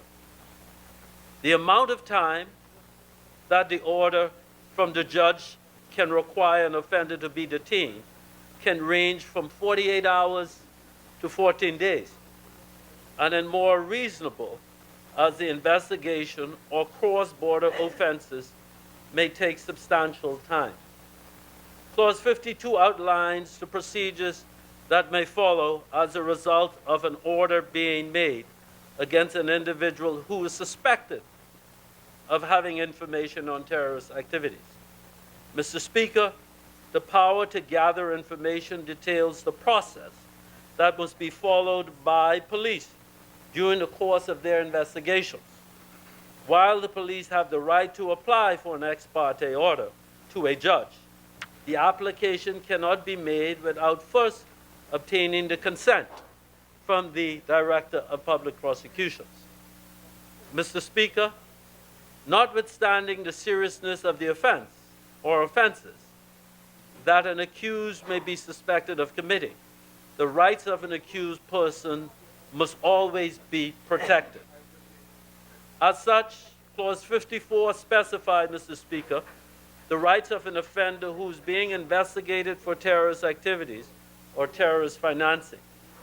These are the same rights that Article 19 of the Constitution addresses, and which seeks to ensure that all persons in the Commonwealth of the Bahamas are afforded fundamental rights and freedom, even if they are suspected of committing an offense. Clause 55 of the bill speaks, Mr. Speaker, to the notification to the appropriate state through the United Nations, and provides that where a person is taken into custody for terrorist activities or terrorist financing, the Attorney General is obligated to notify the offender state of origins of such detention through the United Nations.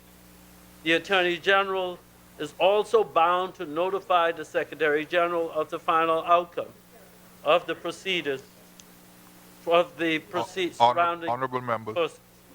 Mr. Speaker, while the Bahamas is a party to the Council of European Convention on the Transfer of Sentenced Persons, these provisions for transfer or detained persons are still very necessary. Clause 56 outlines that where a person is serving a sentence of imprisonment on the territory of one state, whose presence in another state is requested for the purposes of identification, testimony, or otherwise providing assistance in obtaining evidence for the investigation or prosecution of the offenses for the purpose of this act, that person may be transferred in the following conditions, if the following conditions are met.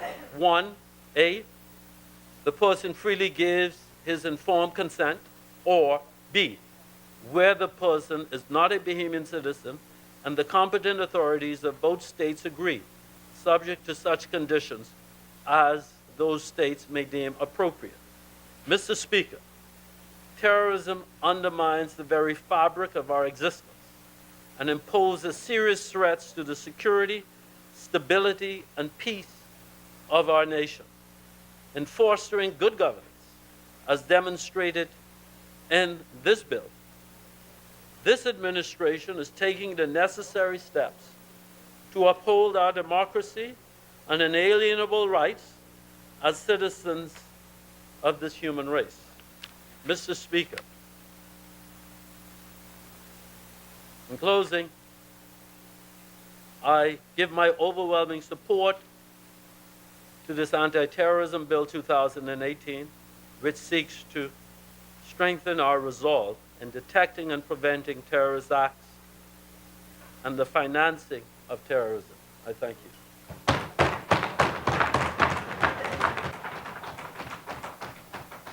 Thank you, Honorable Member. Is there a seconder? The Chair recognizes the Honorable Member for Yamacraw. Thank you very much.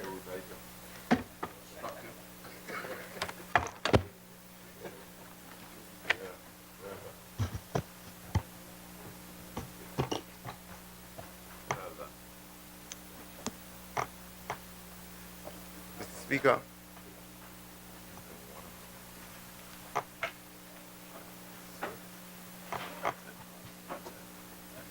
Mr. Speaker, I rise to second a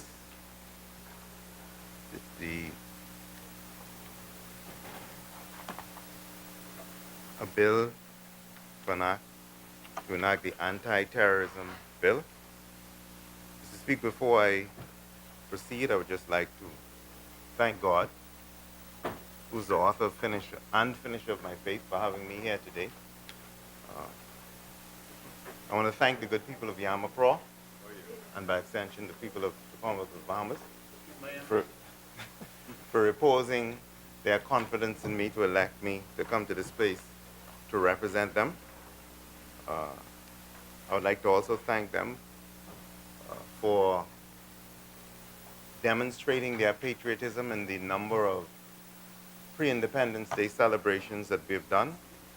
We've painted the parks in the color of the national flag and also painted large flags on the park so that in the hearts of the young people and old, the meaning, philosophy, and ideology of what it is to be a Bahamian could resonate in their hearts.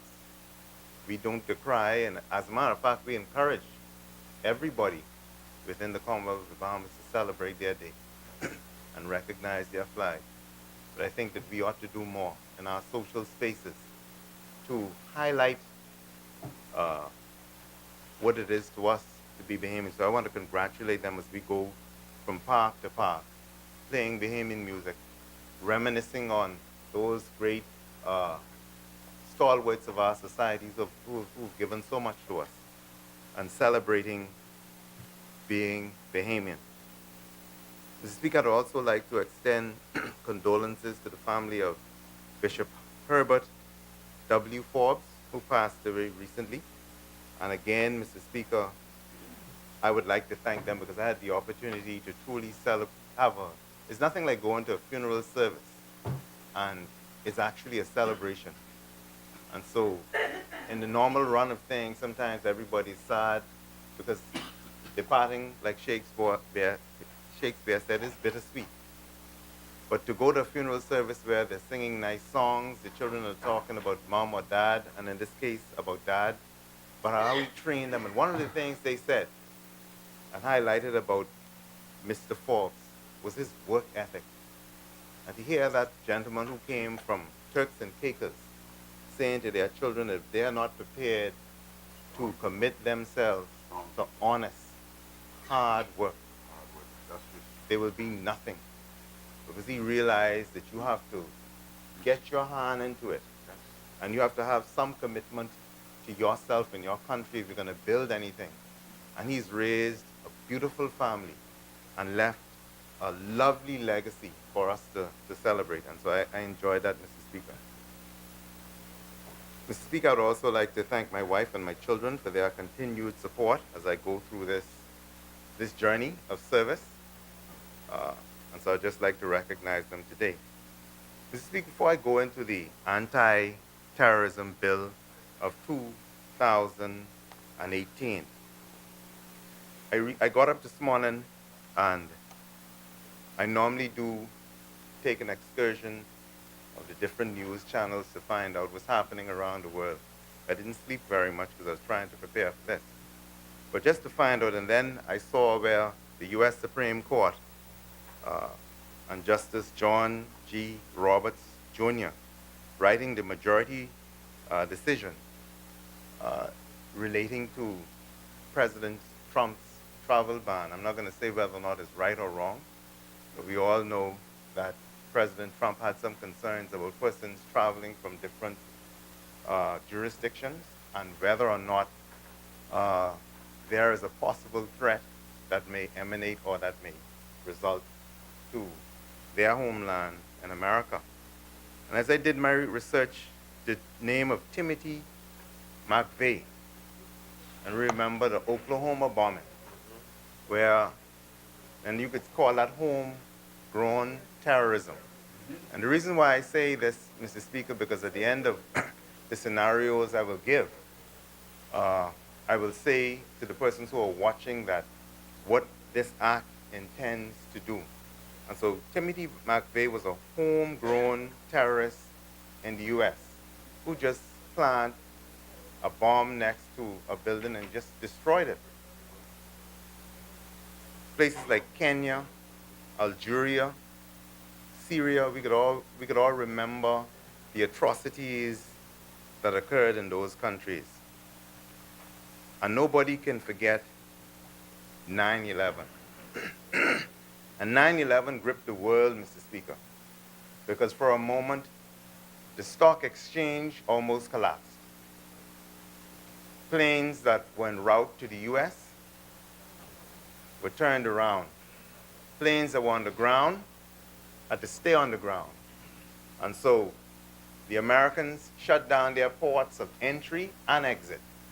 Nobody could move. And I recall, because we depend on a large number of the tourists coming from the U.S., we had serious concerns about trading, about the tourists that would come, and whether or not as Bahamians we could travel and go as we would like to. And then we saw where the planes crashed into the buildings.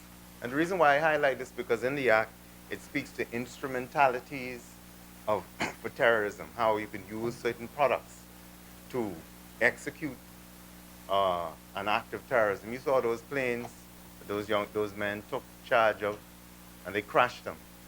They were able to move resources, Mr. Speaker, large amount of monies. And we still hear the Americans speaking about cells. We see it in Europe. Thank you.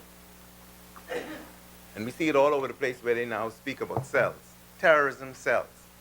And you hear about chatter. And how do they infiltrate these cells to break up these groups who would want to cause terror, fear, and just kill unsuspecting persons. And so we saw the planes, we saw the explosion, we saw the shutting down of commerce, and what did it cause around the world. And so the world took a hard line, Mr. Speaker. All of us could remember Osama bin Laden, but before I went to go to Osama bin Laden, I was saying to the Speaker for Foreign Affairs, that the former President George Bush then declared to the world that you must declare whether or not you're fish or fowl, whether you're with us Oh, with the Taliban. or you're against us. And that's how serious it was. I remember that. And they went out and they did what they thought was necessary to bring some sort of normalcy to the way of life in this diaspora. And so, Mr. Speaker, here we have today the Free National Movement continuing, the Free National Movement building on the 2004 legislation that was originally passed, but I think decided opposite, the anti-terrorism legislation, recognizing that the Bahamas has a significant role to play in how we prevent, detect, and apprehend such offenders, whether the act occurs in the Bahamas or outside of the Bahamas. I'd also like to commend, Mr. Speaker, the Minister for National Security for a comprehensive review, Excellent. an excellent review of the legislation and saying what's the intention, what is our obligation as Bahamians to, or as a country in this global village, and in terms of this bill, what is the reciprocal expectation from other persons who signs on to the international treaties, so that we can not only safeguard Bahamians, but we can ensure a safe world for all of us to participate in. Mr. Speaker, this bill and is also accompanied by a movement. There are some amendments that will be moved because there are some provisions that did not find favor, and so we intend to, and I will highlight those amendments as we go through. The bill has 8 parts, Mr. Speaker. It has the preliminary part. Part 2 speaks to weapons of mass destruction. Part 3 speaks to terrorism offenses. Part 4, implementation of United Nations Security Council resolution. And as I said before, the Minister for National Security did an excellent job in going through that. Part 5, investigation. How do we investigate these offenses? Part 6 speaks to restraint, forfeiture, and seizure of any items, monies, or whatever have you, that may be used as instrumentalities or used to cause a terrorism act to occur. Part 7, international cooperation, and Part 8, the miscellaneous section. Mr. Speaker, in my research, I've sought to look up a definition of terrorism, and the United Nations it is a holistic one, but it's never come because it's changing. And so I would just like to put this one on the record, Mr. Speaker, for your consideration. It says criminal acts intended or calculated to provoke a state of terror in the public. A group of persons or particular persons or particular persons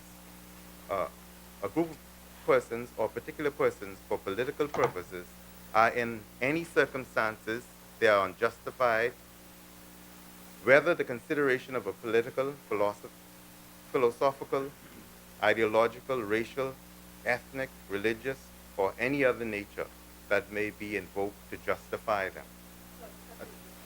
I'm reading from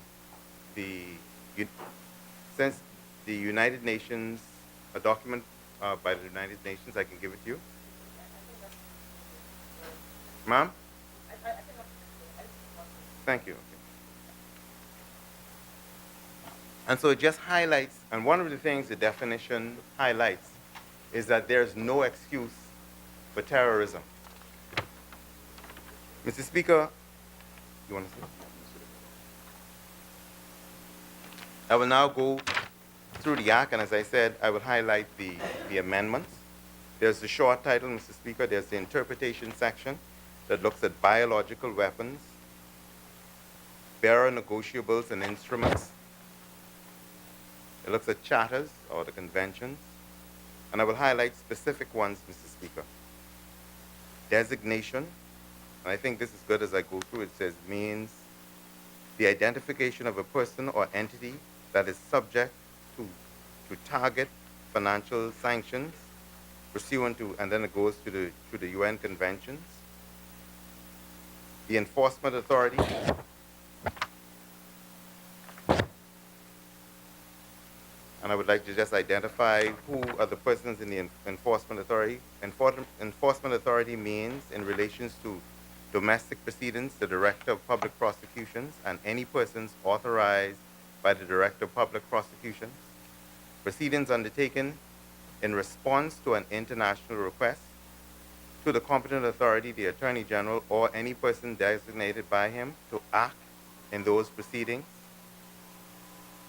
It highlights foreign fighters, because we very well know that looking at ISIL, and I didn't make mention of ISIL, and some of the other terrorist groups, we had persons leaving the Caribbean to go and fight in terrorist situations, and so we highlight that.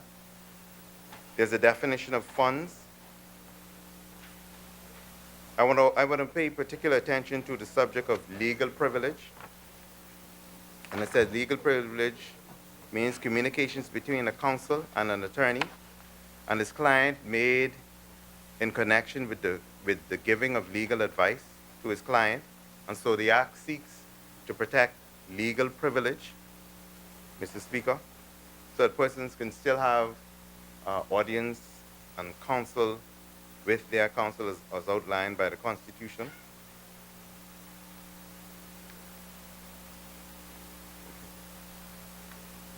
It defines a nuclear weapon, Mr. Speaker, and it also defines a terrorist, as the Minister of National Security outlined. I'd like just to read it again. So terrorist includes a person who commits a terrorist act by any means, directly or indirectly, unlawfully and willfully, participates as an accomplice in a terrorist act, or the financing of terrorism, organize or direct others to commit terrorist act or financing of terrorism, contribute to the commission of terrorist act or the financing of terrorism by individual or group or persons acting with a common purpose where the contribution is made intentionally. And so the act, as I go through it, will show all of the different participants and how the act seeks to prevent either the movement of resources, persons, or anything that would assist somebody in being the purveyor of terror or death on any society. And one of the things the Act highlights, Mr. Speaker, and we've done this before, is that if the Act originates outside or inside of the Bahamas, you can still be prosecuted. The Act requires the Bahamas to work with its counterparts, because terrorism and the routing out of terrorism is now a global, united effort. And I know that the side opposite agrees with that. It's a global, united effort. And one of the things, I want to congratulate the young man who was just drafted #1. It was the first round pick? Yes. To the NBA? Yes. DeAndre Ayton. And I want to congratulate him, but it highlights, and there are a number of persons in here, the leader of the opposition, I know his daughter very well. She went to school in England. And then Mrs. Hannah's brother, Dion Hannah, is now in England. So we have Bahamians all around the world. And one of the things, and we celebrate them, not because they are biological, but more than that, we celebrate them because they are brothers and sisters through being Bahamian. And so we would want them wherever they are, whether they be in Australia, Afghanistan, or wherever have you, that they would have the protection of the countries where they go, and that those countries would put in place legislation intended to protect them. And so the Act also seeks to identify and describe what is a terrorist organization, right? Or group and or entity. And it says it means a group, terrorist organization, group or entity means a legal entity or group of terrorists that commits a terrorist act by any means, directly or indirectly, unlawfully and willfully, participates as an accomplice in the terrorist acts or the financing of terrorism, organize or directs others to commit terrorist acts or financing of terrorism. And there has another version, but Mr. Speaker, the reason why I gave the illustration as I started with 9/11 and Timothy McVeigh, they found that, and I spoke about the clusters, they found that persons were operating all around the world to get these things done. Timothy McVeigh was somewhat of a lone wolf, sorry about that. But the Minister of National Security spoke about the individuals who were traveling to commit the act on 9/11 and was found that they passed through the Bahamas. What this act is intending is to prevent that travel so that law enforcement agencies are working hand in hand. Because one of the things we recognized when we debated the Proceedings of Crime Act, we recognized that crime and those persons who are the purveyors of crime, they're utilizing all of the sophisticated and technological advancements to have what they want done. You've seen where there was the big thing about the U.S. elections, and how persons were trying to gain access. Whether true or false, we hear about cybercrime, and we know how devastating that can be as we move to smart government. One can't imagine as we move to a smart government of countries who have fully automated their systems, and you can get everything online. One of the things that they concentrate on is how do they prevent terrorists from breaking into their system and basically shutting it down or causing something, you know, you can fly a plane on autopilot. The last thing you would want is some freak to be able to break into your computer system and do as he likes. And so when considering these things, this act is designed to prevent and protect organized persons from committing these atrocities. The definition section also speaks to property. I think we have an understanding of this, but I'll just read what the objective of the act is. The objective of this act are to strengthen the Bahamas' capacity to suppress and detect terrorist acts or acts designed to facilitate a terrorist act or action, and to bring to trial or extradite persons committing terrorist acts. So either we provide the information, we do all we could in the Bahamas, and if we need to, we're prepared to send you back out. Take comprehensive measures to prevent the national territory, resources, and financial services of the Bahamas from being used to commit or finance terrorism. So we will give no home to the terrorists, no comfort. Cooperate with the states in suppressing terrorism by implementing the United Nations and other international instruments relating to combating terrorism.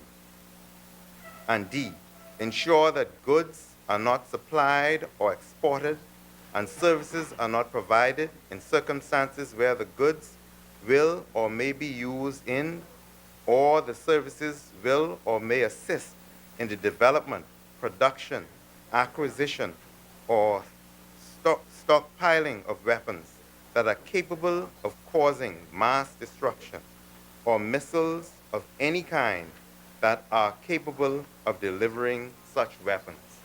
And so the objective of the act is to obliterate the intention, any action. You even go as far as to say any dreams of someone coming to the Bahamas or obtaining some assistance in the Bahamas to commit a terrorist act. Section 4 is just an interpretation section. Section 5 speaks to training. Now we know, and we've seen it where persons have left the United States of America and the UK, and they've gone into Afghanistan and certain other places following those persons who sponsor terrorists around the world, in particular ISIL. And they've gone to get training. And so the act makes it illegal for persons who would seek weapons training. And it says a person who commits an offense under this section, whether or not the instruction, training, or invitation takes place inside or outside of the Bahamas, the section carries a prison term of up to 20 years. Section 6, restriction on the development of certain biological weapons. And there was a new section 2 that was added, and that's why I said when I began that there are certain, for the side opposite, that there are certain provisions in the Act that do not, the original bill that was laid, there are some amendments to that bill. And so there's a restriction on the development of certain biological weapons and toxins. Section 7 deals with the use of chemical weapons. 8, the use of nuclear weapons.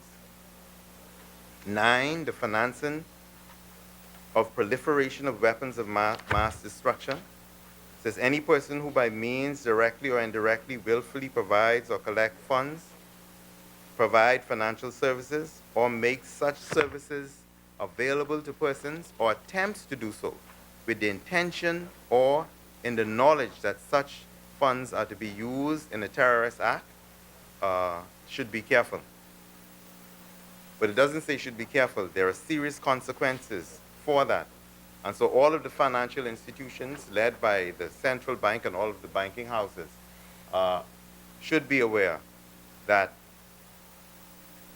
any funding, they have a duty to know their clients, and any funding coming to those institutions, you have an obligation to make certain that they're not being used for the execution of a terrorist act.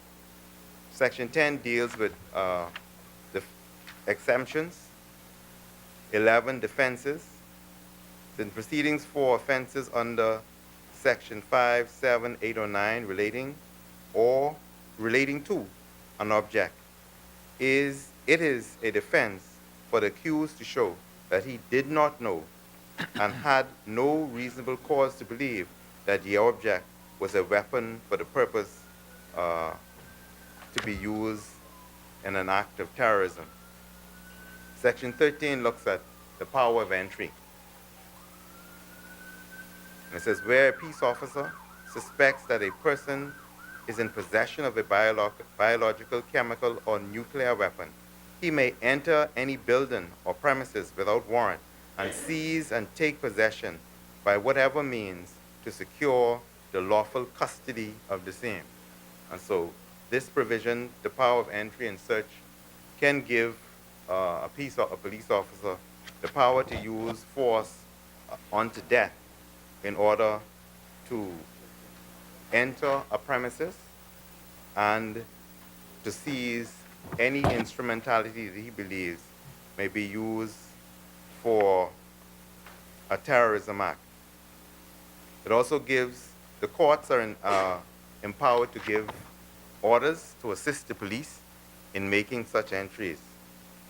Part 3, terrorism offenses, offenses of terrorism. A person or terrorist entity who is in the Bahamas carries out an act that constitutes an offense under or defined in any of the treaties listed in the first schedule as the treaties, the UN treaties, any other act that has the purpose by its nature or context to intimidate the public or to compel a government or an international organization to do or to refrain from doing any act, and that is intended to cause death or serious bodily harm, serious risk to health and safety, substantial property damage, substantial interference with a serious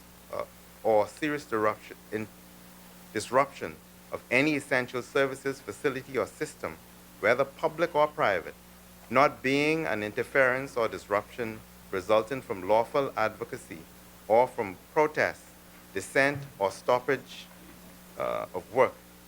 And then it also speaks to cybercrime resulting in an offense. And so what the Act purports to do in this section, in listing the terrorism offense, it just stating the number of different ways that, and identifying a number of different offenses for which someone can be held guilty. Offenses of financing terrorism, and I spoke to that earlier.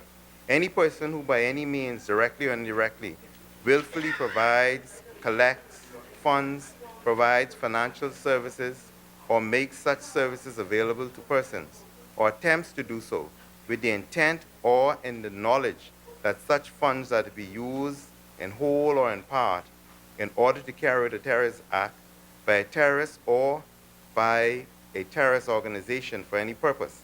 And so what this section seeks to do is... Jesus Christ. I thought I had an hour. I thought I had an hour. Okay. Half hour. Okay. I thought I had an hour. Okay. So yes, we'll have the truncated version. So, Mr. Speaker, as again, I would like to commend the Minister of National Security who went through. Honorable member, the chair would extend you to the lunch period, so you have an extra 9 minutes. Thank you very much, Mr. Speaker. I'm obliged. The Act also speaks to the protection of international persons. And you know, when we travel and we have persons who travel, as the minister, the leader of the opposition, whoever travels, it makes an obligation upon different governments to protect international persons. One of the things I want to bring to attention is I know sometimes we like to play jokes. On a number of occasions you'd hear where a school, some university classes adjourn, especially during exam time, because somebody would call in a bomb threat. Well, hoaxes involving noxious substance things, explosive or other lethal material could cause you some serious jail time. And so you would want to be careful, because with all of the public shootings now by our neighbors in the U.S., we're trying our best to limit persons who would seek to play a hoax or play games, and to let the Bahamian public know that these are serious times. Harboring of persons committing terrorist acts, that's also an offense under the Act. Just like harboring somebody who would have committed a murder who's suspected, it's an offense to harbor anybody. Being a member of a terrorist group is an offense to be a member of a terrorist group. It says every person who is a member of, professes to be a member of, a terrorist group commits an offense and is liable on conviction on information to imprisonment for a term not exceeding 25 years. There's also an offense to recruit persons. And we saw that from Trinidad and Tobago and a number of our Caribbean counterparts, where persons were recruited and persons are still online trying to recruit persons to be a part of terrorist group or given terrorist training. That's an offense. Implementation of the United Nations Security Council resolution. And there's a whole section of the Act that lists all of the international conventions that we have signed to and we've agreed to in terms of following the national paradigm in preventing terrorism. No more. Listing of terrorist entities. Where the Attorney General receives information that an individual or entity committed or participated in the commission of a terrorist act, it gives the Attorney General the power to institute an investigation and to list those entities as terrorist entities and to pass that on to the United Nations.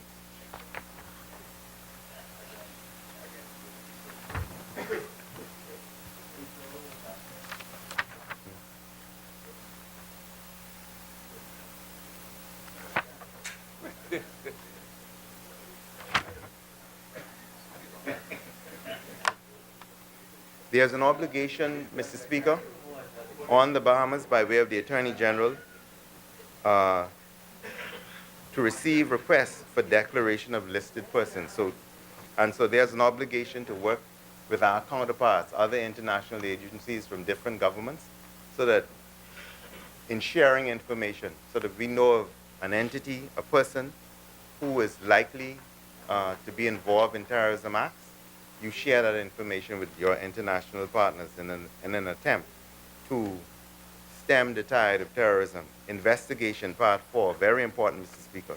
Where any person has reasonable grounds to suspect that funds or financial services are related to or are to be used to facilitate an offense under this act, it shall be the duty of that person to report the matter to the Commissioner of Police. Now, this is not new. We see it under the Child Protection Act, where if somebody knows of any child who is being abused, there's an obligation placed on you to make that information known. And now the police force has a special structure, and you hear the advertisement. If you don't want to go in, you can call the special hotline, and I think it answers in Canada, and you can give that information over about anybody who you suspect may be trying to cause persons to join a terrorism organization, trying to transport funds, trying to encourage, give the training, or whatever have you. You have an obligation to let the police know. And if you don't, where any person referred to in subsection 1 fails to report as required under that subsection, that person is guilty of an offense and is liable on conviction on information to a fine of $250,000 or to imprisonment for a term of 5 years. And we see, Mr. Speaker, in the U.S., where they have been able to foil some attempts because caring citizens have called in. They've let the authorities know when they suspect that somebody is engaging in acts that may cause harm, and especially in a terroristic form. They've informed the police. The only unfortunate thing is when you, and I think it needs much more education, because you'd hear, I remember when a young man started shooting at one of the schools, and in hindsight, a lot of persons said that they saw some of the traits, some of the trends, and they regretted the fact that they did not call in and and inform the authorities that this person was acting in a certain way.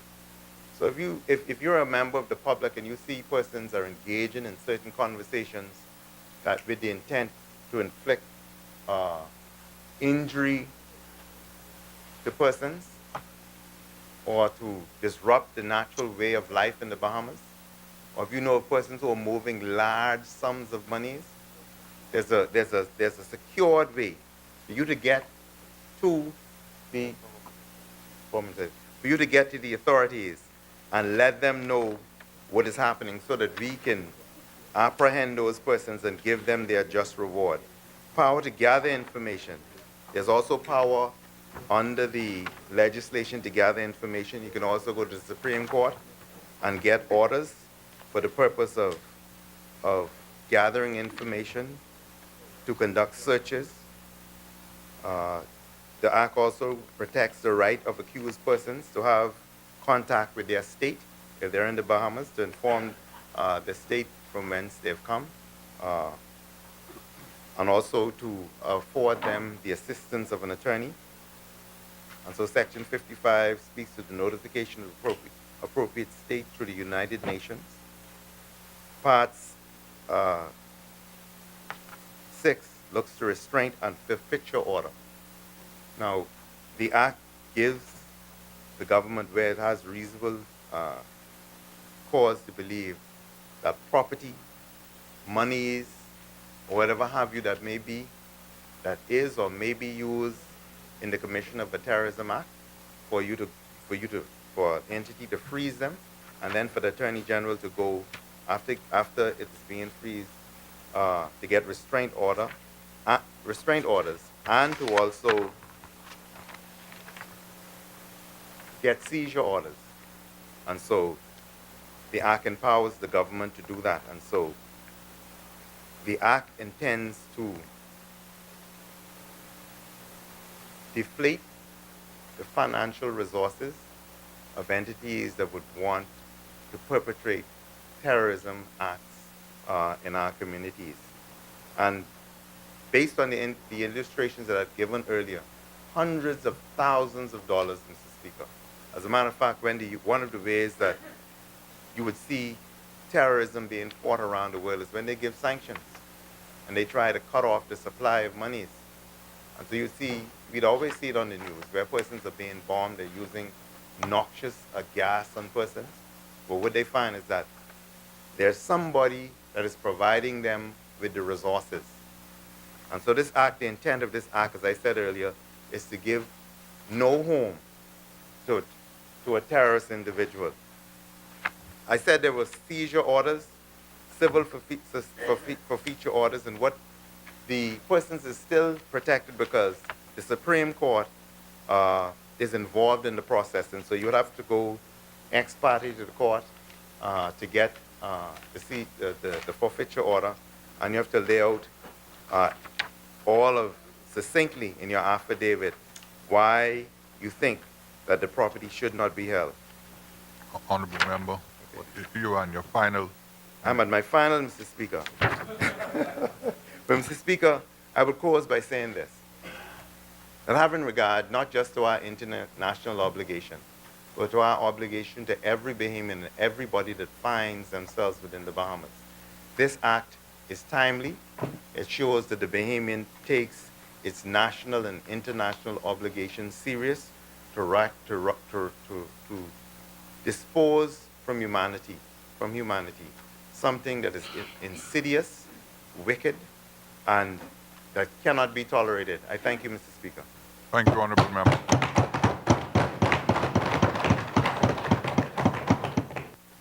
Honorable members, it has been moved and seconded that the following bill be read for a second time and committed. A bill for an act to criminalize terrorism, proliferation of weapons of mass destruction, the financing of terrorism, and the proliferation of weapons of mass destruction, to provide for the detection, prevention, prosecution, conviction, and punishment of such activities, and the confiscation, forfeiture, and seizure of assets of those involved in such activities and for related matters. As many, Chair recognizes the honorable member for Cat Island, Rumkey, and San Salvador. Thank you, Mr. Speaker. The Chair recognizes the honorable member for Bamboo Town. Mr. Speaker, I do move that the House take its lunch break, that we suspend until 3 p.m. today. It has been moved and seconded that the business of this House do suspend until 3 p.m. this afternoon. As many as are in favor will remain seated. Those who oppose will stand. The business of this House stands suspended until 3 p.m. this afternoon.